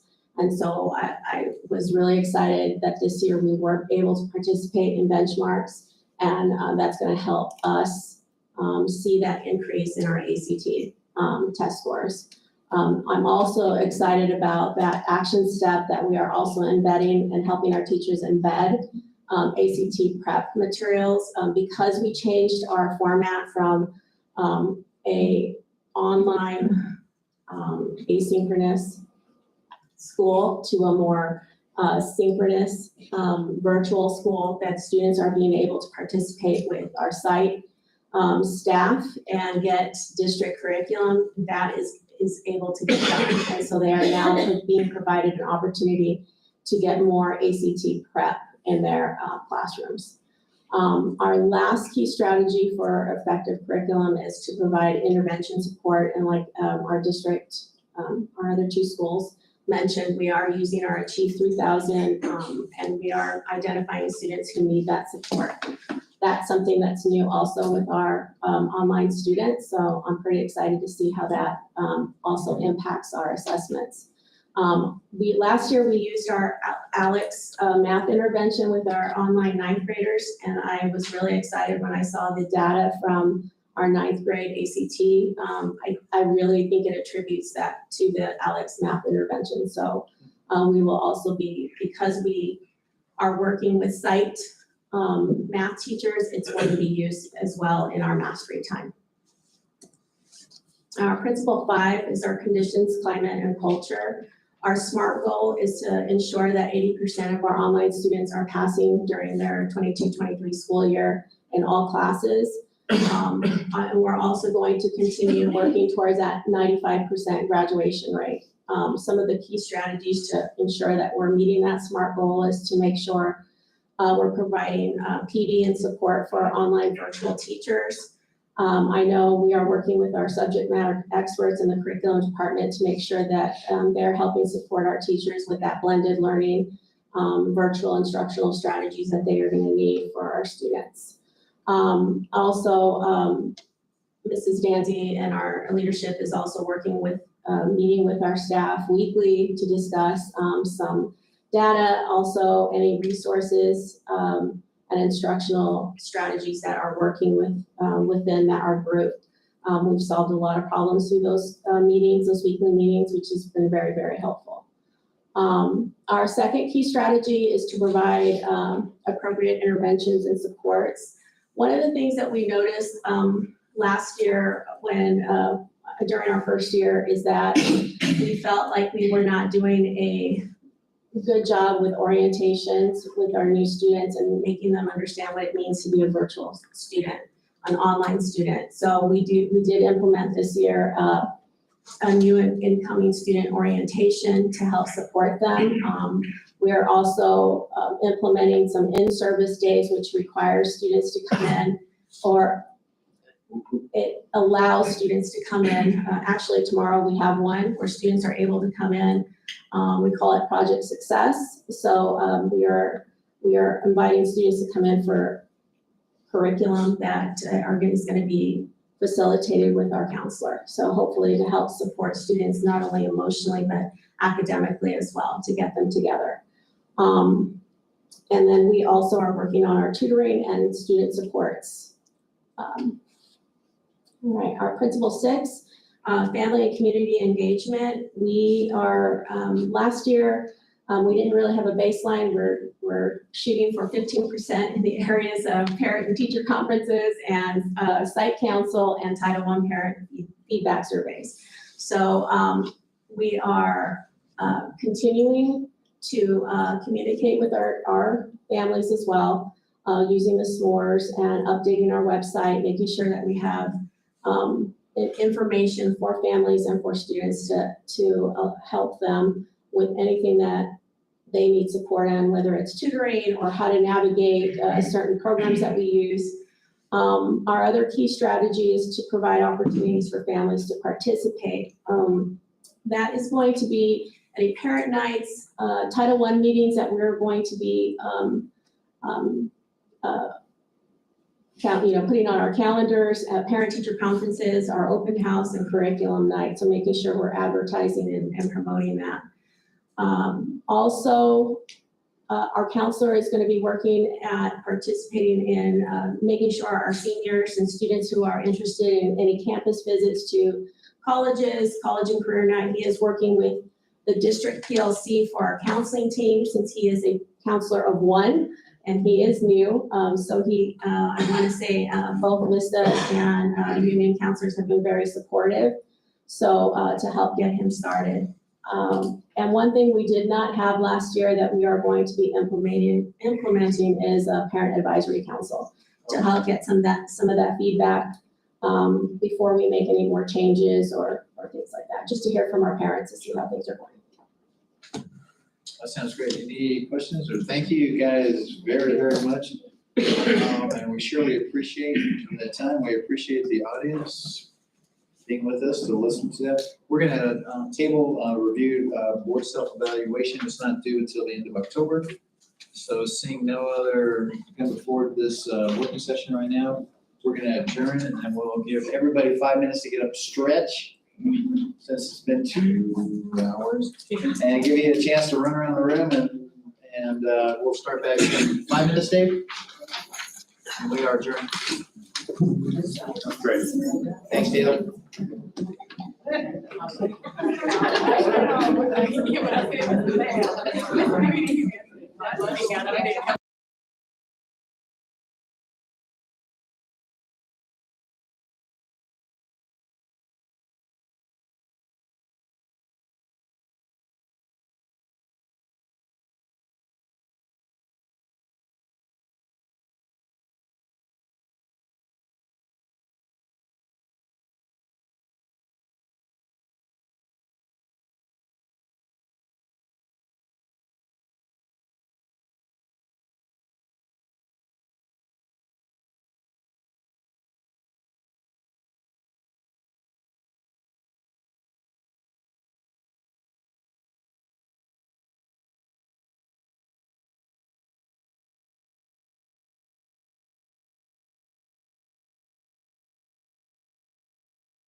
Let me go ahead and get all started, please.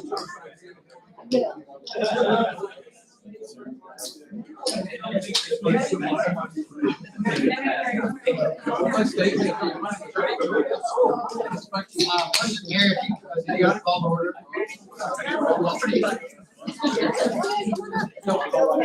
Here. Hey, are you there? Here. First up is the Pledge of Allegiance. If we can please stand for the Pledge of Allegiance. I pledge allegiance to the flag of the United States of America and to the republic for which it stands, one nation, under God, indivisible, with liberty and justice for all. I'll have a moment of silence, if we could, please.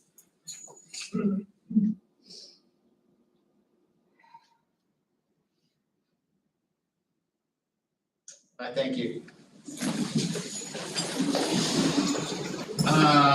Get a motion to adopt the agenda as presented. Motion by Chuck. Second. Second by Kelly. All those, if there's a call for the vote, Mary, please. Okay, Mr. Lopez? Yes. Mr. Kirby? Yes. Mr. Hennis? Yes. Mr. Wright? Yes. Ms. Harrington? Yes. That passes. We have the minutes from our prior meetings of September 6, 2022. Is there a motion to present those as So presented? moved. There's a motion by Chuck and a second by Joe. Any other questions? If not, Mary, call for the vote, please. Mr. Lopez? Yes. Mr. Kirby? Yes. Mr. Hennis? Yes. Mr. Wright? Yes. Ms. Harrington? Yes. And here we go. Let's get some students of the month up here. If we could,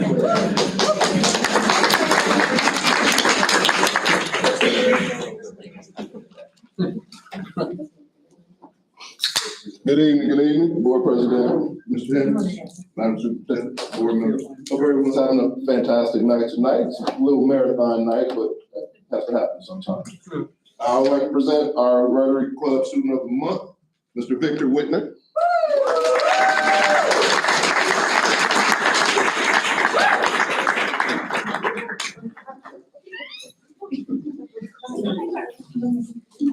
Victor's parents' names are Anne Marie and Frank Whitner. Miss Anne Marie. List of Victor's activities. He has a 4.6 GPA. He's an AP Scholar with Distinction Award. You want to tell him that? You have an average of about 4.5 on AP exams, and you need to get a 3 or higher on at least 5 exams.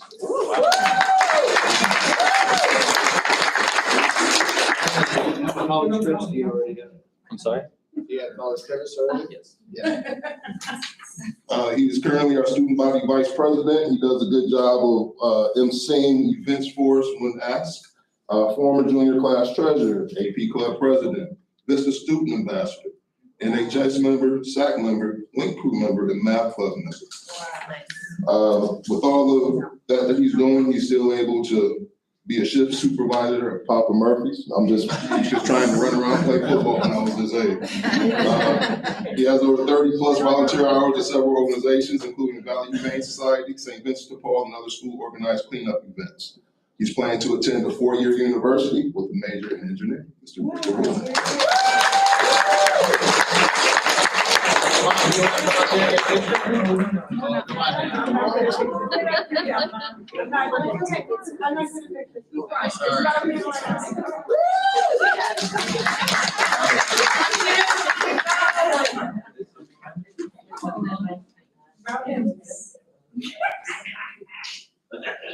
Sorry. That's great.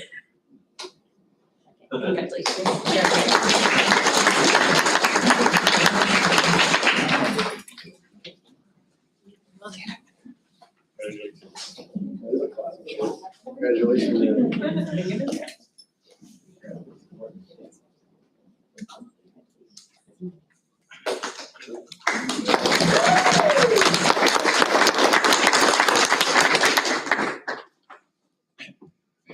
Good evening, great board president, board members, Dr. Battle. It's my pleasure to welcome and celebrate Louise Alberts tonight, and we'd like to invite him up.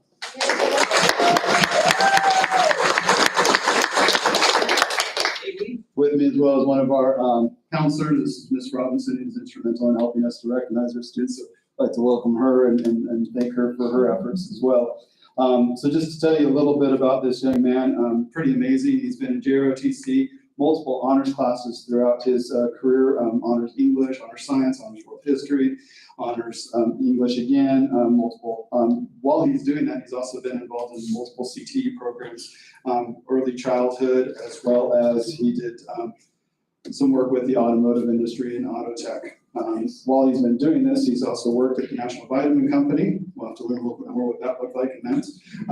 He's done a variety of different extra work over the summer so that he can earn his credits and be graduating early. He tells us that one of his inspirations, which I always think is a neat point of character for our students, and he says in addition to his parents who have done a tremendous job, and we'd like to recognize his parents who are here with us today. We got his mom who's here, Nelda, and Juan Alba, so thank you for coming.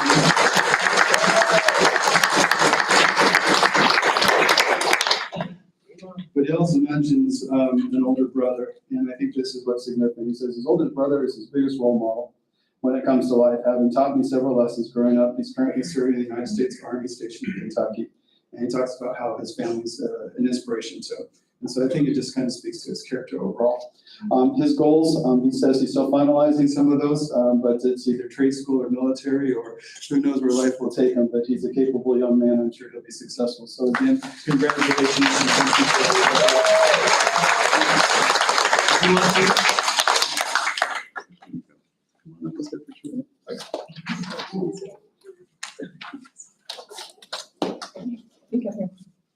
Thanks.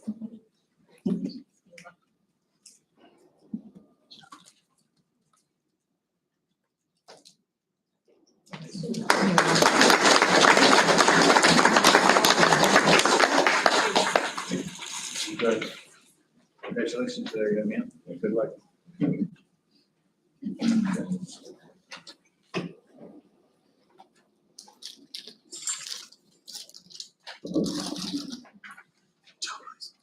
Good evening, President Ess, fellow board members, Dr. Battle. I'm here to present this month's CTE Student of the Month. The student comes from Vista Grande High School. She attends our technical theater programming.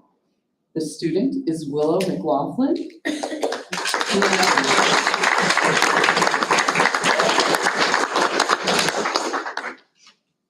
She's been accompanied this evening by her parent, Loretta Lucas.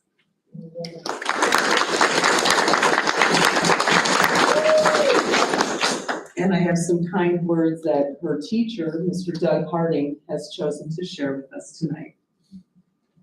Willow has demonstrated leadership skills far above the expectations of a new second-year student. She has taken the lead on all projects and pursues them relentlessly until the job is done. Her attention to detail, along with her excellent communication skills, both with the instructor and her classmates, has made Willow an indispensable member of the technical theater program. Congratulations to you.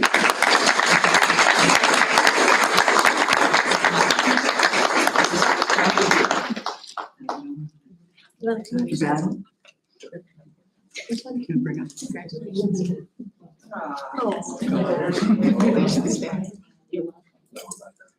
This is Mr. Harding. Oh, it's your. This is your mom. This is mom. Hi, how are you? Very good. There you go. It's like, oh, we've had a son, teacher. Yeah, good, thank you so much, okay. Great. Thank you. Awesome.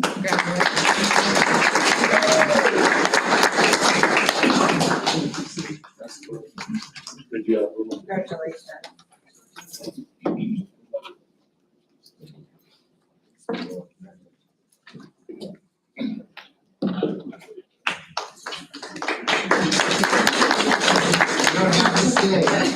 If you want to make a dash, you are more than welcome to.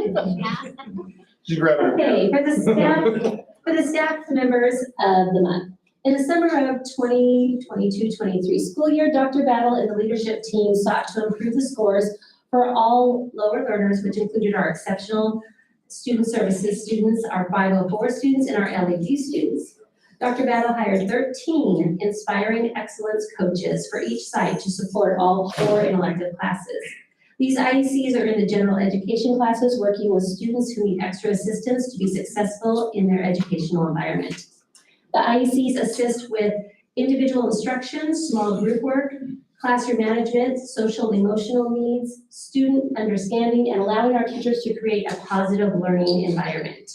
The IECs continue to contribute to the growing positive support of student effort within the classroom that has increased grades, self-confidence, and self-esteem. And we have a short video to show you.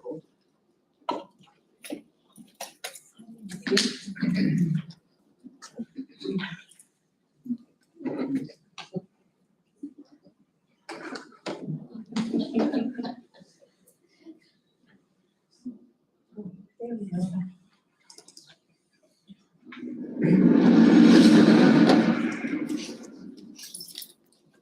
We really love our inspiring excellence coaches and everything they do to support our students. They're phenomenal. We're grateful to have them. Hi, my name is Deborah Kager. I work at Vista High School as an inspiring excellence coach. This year, I've been given lots of great opportunities to work with a lot of wonderful students and look forward to continuing my experience for many years to come. I just want to say thank you to Castro Union High School District for giving me the opportunities to work with the students and the people. Hi, I'm Devin Green. I'm the Behavior IEC at Vista. I really love my job for helping the kids and helping them get ready for the world outside of school. The staff is great as well, and working with everybody here is amazing. Hello, my name is Martha Gary, and this year I'm at the high school at Vista. I'm very excited because this is the first time that I have been in a higher level of student interaction. I enjoy my job because I have a new beginning every day with the students. Every day is different, every day is exciting. I love to interact. I love the spontaneously of going from one task to another and just being a support system to all of our students in every area. Hi, my name is Shannon William. I'm an IEC at Union High School. I love my job. I go to work every day because I have a passion to work with these kids and make a difference in their life. I have done this for almost 10 years. I moved from Kansas 11 years ago, so this is my first year here at Union. And I enjoy the kids and the teachers, and it's been a great experience for me. Our IECs here at Vista High School are very, very critical for what we do here and working with the students that we have. In particular, I work with the behavior support students in a self-contained functional class, and Ms. Green is our paraprofessional, and without her, I don't think our classroom would be as functional or as running smoothly as it does. She's dependable. Our IECs are always there to support the teachers. It really works well. It's like having another co-teacher in the classroom that you can utilize to help with ideas, working with students, doing one-on-one support. It's just a crucial, essential need that we have in our classrooms, and I just am grateful that we have them here at Vista Grande. The inspiring excellence coaches at Vista Grande High School have done a great job stepping in for various teachers as we've waited for more positions to be filled. They've stepped in new roles that they didn't know that they were being hired for, whether it be content area that they're uncomfortable with or just leading an entire classroom. They've done a great job. If we could replicate all of them and put them in every single one of our classrooms, I can guarantee you we would. That's how important they are to not only the staff, but our students here at Vista. The IECs at Vista Grande High School are amazing. We wouldn't be able to have our school year run the way that we have it running without them. We appreciate them immensely and hope that if we were able to replicate them and have them in every classroom, we would. Thank you. We really appreciate it. And we go where we are today without you.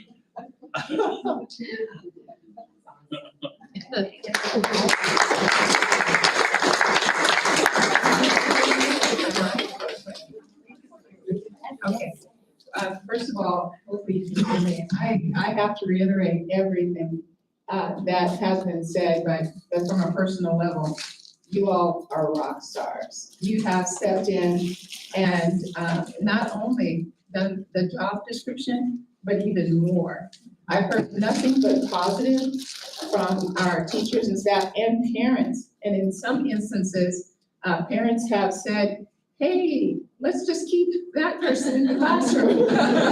You know, and really what it matters is that it's evident, it's evident that you love your job.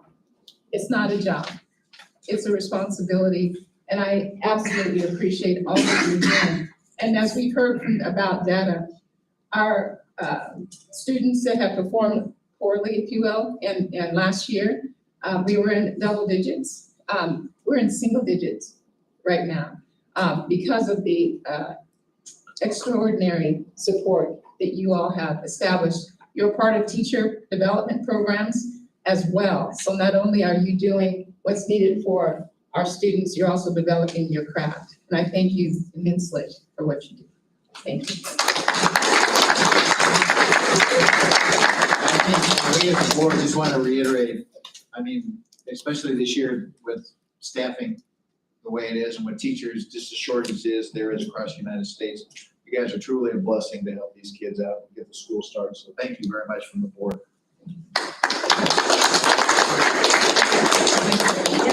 Okay, I'm not sure who's here. Claudia Ortiz?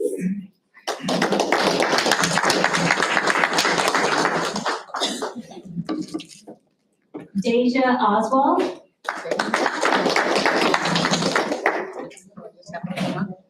Yep, come on up when I call All you. of our IECs maybe, come on up. Oh, yeah, one time, all, yeah, there we go. And then we'll make sure we get your plaque. There we go, there we go, yeah. Jennifer, one picture. One. I got my purse. Come on up here, please. Yeah, And we'll make sure we get your plaques. And then we'll, yeah, and I'll make sure we get it. So why don't we come up here and then, yeah. There we go. Yes, come on up, please, don't be shy. Come on up. Very good.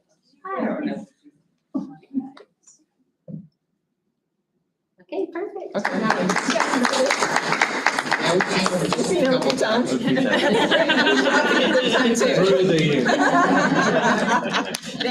All right, thank you guys. We'll make sure you get your.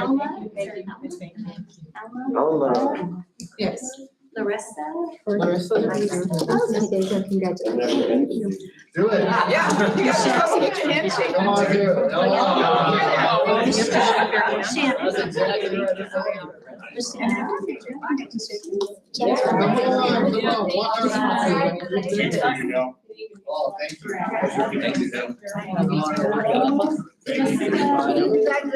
So very much.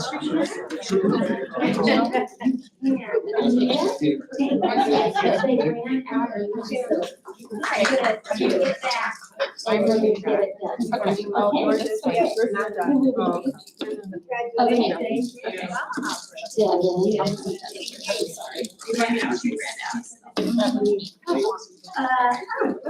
Andrea.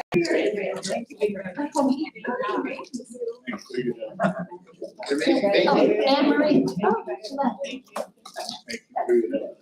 Thanks, sure appreciate it. Love to hear it. Love to hear it.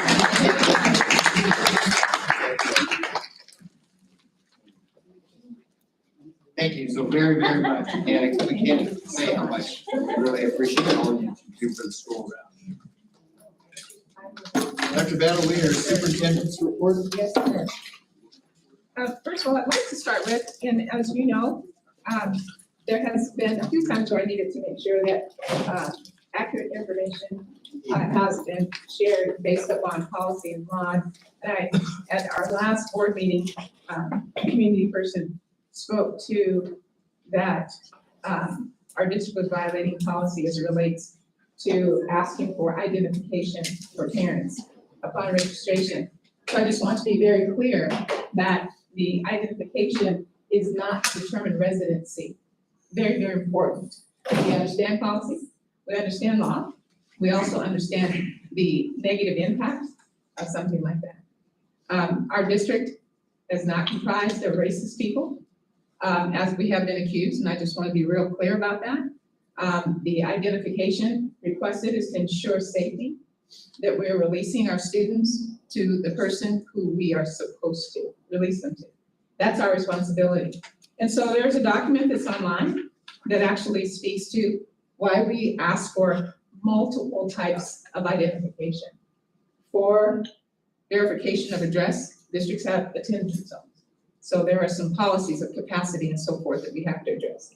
Secondly, any photo ID, if parents choose not to provide any government issued photo ID, then each time they come in, they'll need to produce it. So we have a process that we house it so that it's accessible and people can come in and out when they pick up and recognize whether they're a parent or legal guardian. We have responsibility there. A couple other things as far as birth verification. Again, on our website, it clearly states whether you're a custodial guardian or a parent. So I just want to make sure I give you multiple examples of why we ask for government issued IDs. Because unfortunately, there are some very unfortunate things that happen with other people's children, and we do not want to be responsible for that. Thank you for that. Yes, sir. And then I'll just highlight a few things. One, our marching band were champions. No, they won first place.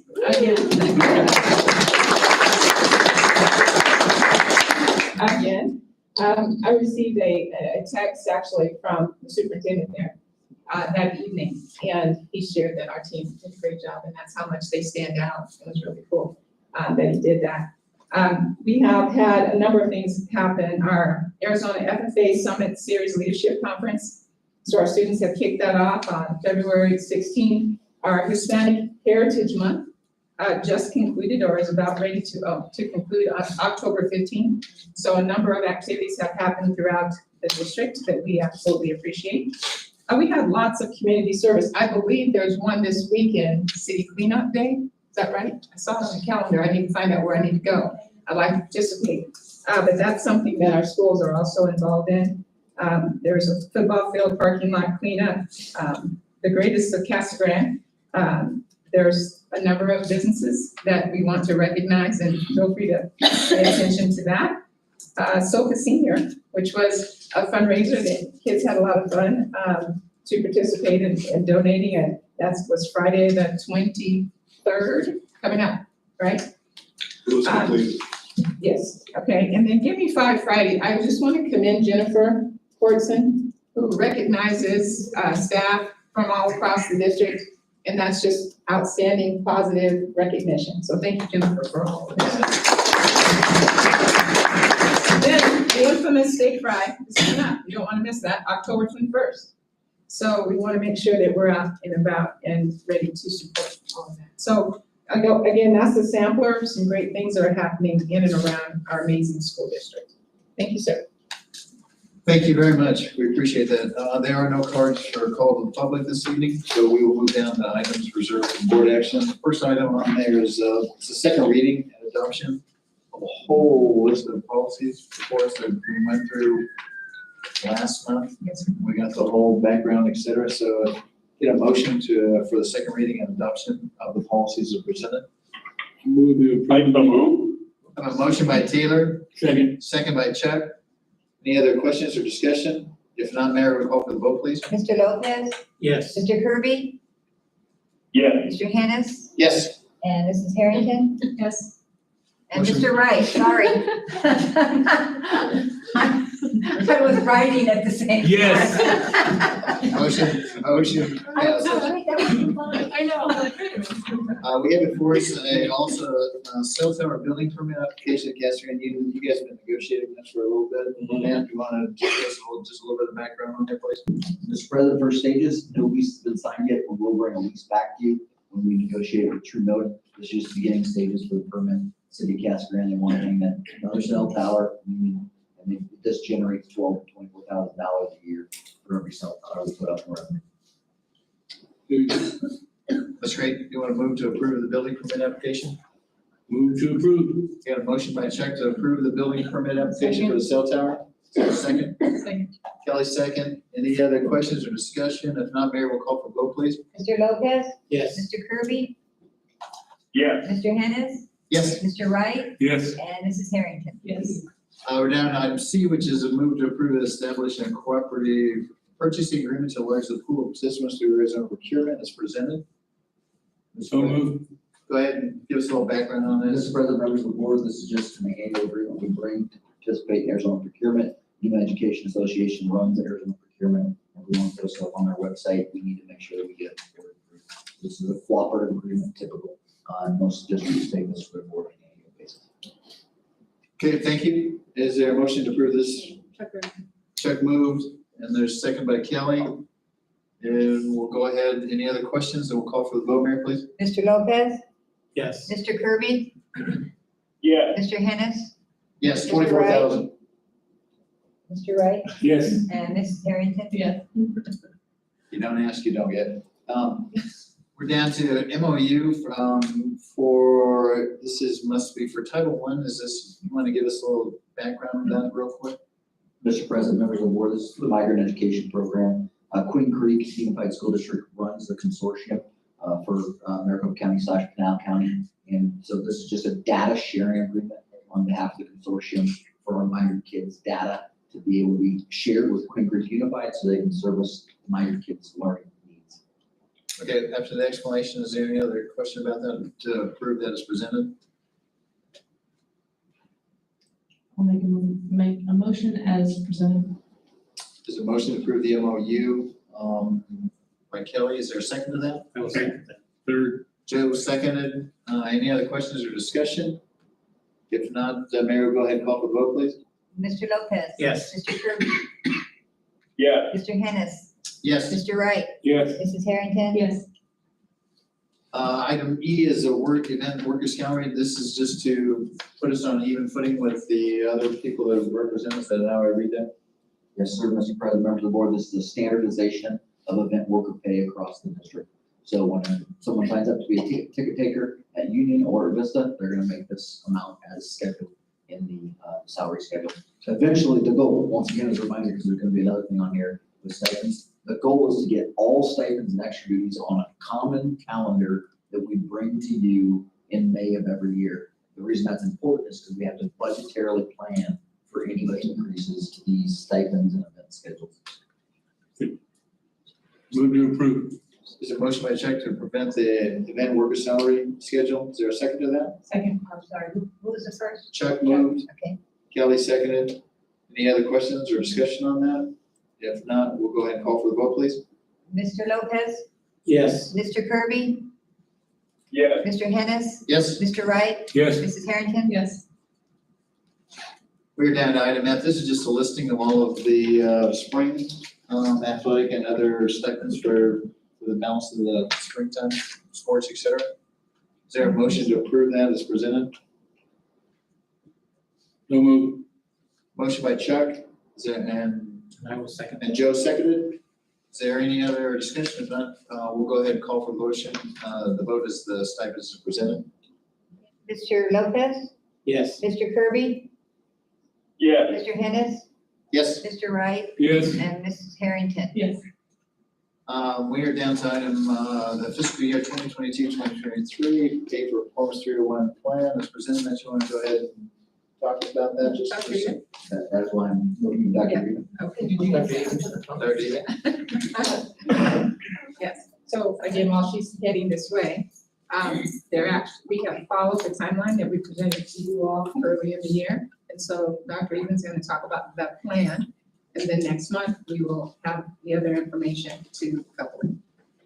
Yes, so the plan that is in front of you is the requirements for those qualifying work groups under the Classroom Site Fund that we are proposing that teachers and other qualifying work groups would complete in order to be eligible for the pay for performance under the Classroom Site Fund. It is not, we are not presenting the amount of that pay for performance at this time. That will be part of the budgetary presentation in the future.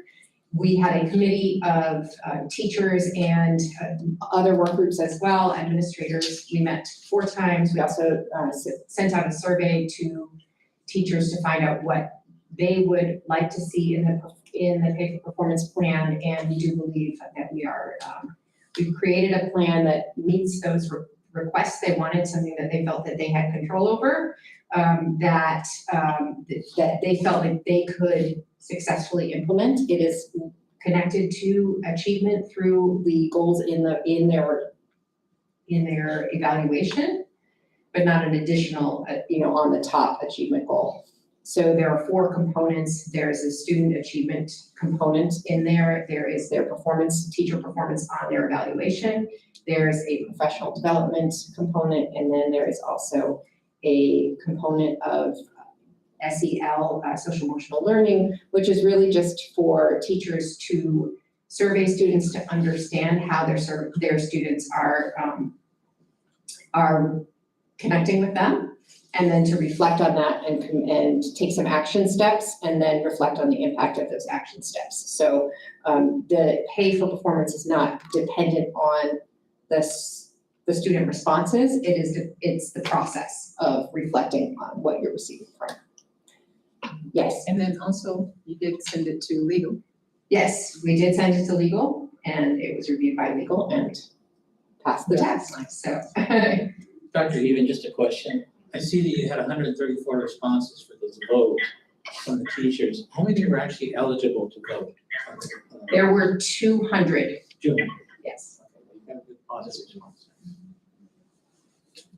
And just clarify a little bit the difference between the previous year and this year, just so that we have a complete understanding, because I think there were some questions on just the instrument that's been used over the past years. And then I really appreciate hearing that legal has blessed this document, So last year, one of the key concerns with the plan was that it didn't include any emphasis on student growth or achievement, and that pay for performance has typically been included some effort, some attention to student growth and achievement. And so this year, and also the teacher performance component was not explicitly embedded in the plan. So now it is very clear that a teacher needs to earn a minimum of that developing level in order to be eligible, the overall developing level, as well as there needs to be that attention to the student growth, which is tied into the growth goals that we mentioned previously. So, and again, Dr. Ewing did a great job with her leadership. And last year, there were reflection questions that teachers submitted. But again, the plan did not include the performance of the teacher and the performance of the student. There's also a 4th component that implicitly from the committee work, professional development. So within that, the teachers gave us great feedback. Again, the strategies that have been deployed to gain feedback before things are formalized. Again, I commend all members of that. Teachers can utilize outside of the school day opportunities for PD that we've approved quite a few because they already have started that suffice that requirement. So again, I think great efforts by the leadership as well as the members of the committee that have established this plan before you this evening. Move to approve. Second. There's a motion by Chuck and a second by Kelly to approve the 301 plan, performance plan as presented without a number. We're approving a plan, correct? Yes, sir. Okay.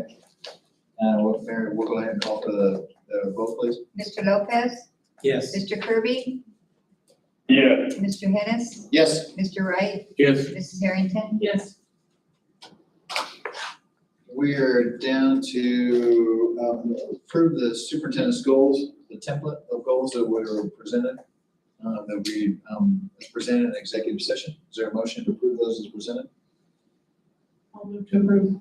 And that is I have a motion by Kelly and a second by Joe Any other questions or discussion? If not, we'll go ahead and call for the vote. Mary, please. Mr. Lopez, Yes. Mr. Hennis, Yes. Mr. Kirby, Yes. Mr. Wright, Yes. Mrs. Harrington. Yes. Item 7 is a consent agenda. You have items A through E, I believe. A through E is if there's any other questions or anything that needs to be pulled or. I got a couple questions on the, in-state and overnight, travel.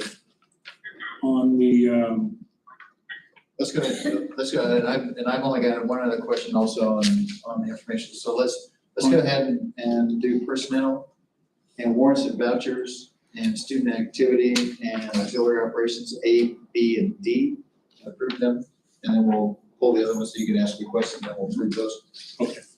Get a motion to approve A, B, and D as presented. I will make a motion to I approve move. B and D. Taylor moved, Joe seconded, we're gonna get Taylor on the.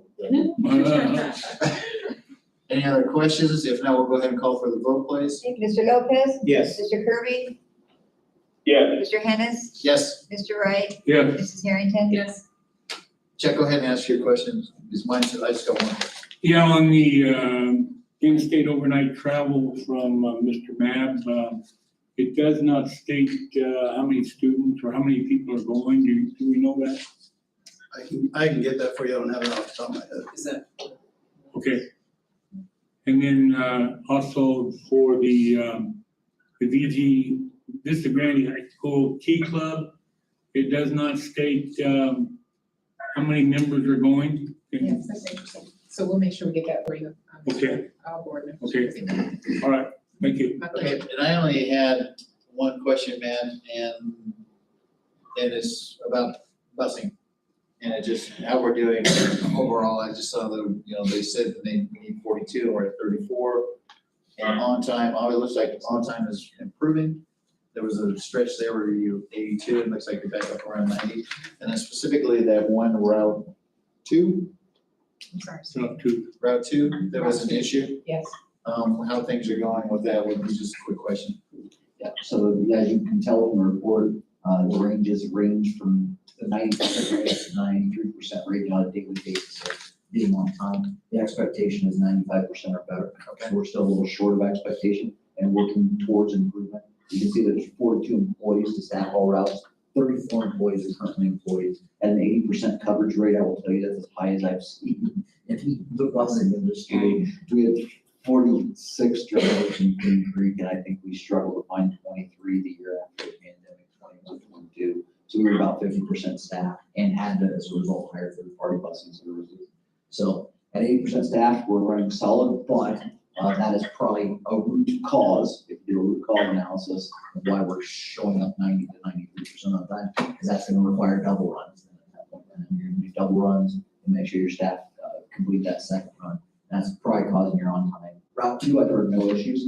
We are circling back per an email with Dr. Battle, with the board member today, and we're circling back with Durham because I want to alter the way these reports come to you, because I'm used to them being a little more extensive, if that makes sense to you. And so I have a format that I'm used to that includes a little more data and is a little more succinct. And so we're going to work with Durham. Gene and I are going to work with Durham over the course of the next month to try to get this all down to a single page where you see a lot of data and you get the visualization. So that sounds great. Thank you. And that's good to hear about route 2. So that's a positive. So I move we approve item E. B and E. B and E. Actually, you did A, B, and D the first time, so Approve- you actually approve all the rest did of them. C. I think we pulled off the wrong one, but that's okay. That's all right. I was wondering, Which ones do we need? warrants, really? We need C and E, is that what we need? Chuck moved to approve C and E as presented. Yeah. That's pretty standard. Second, Joe seconded. Any other further Wait, we discussion? did a what? Call for the vote. Okay, Mr. Lopez. Yes. Mr. Kirby. Mr. Hennis. Yeah. Yes. Mr. Wright. Yes. And Ms. Harrington.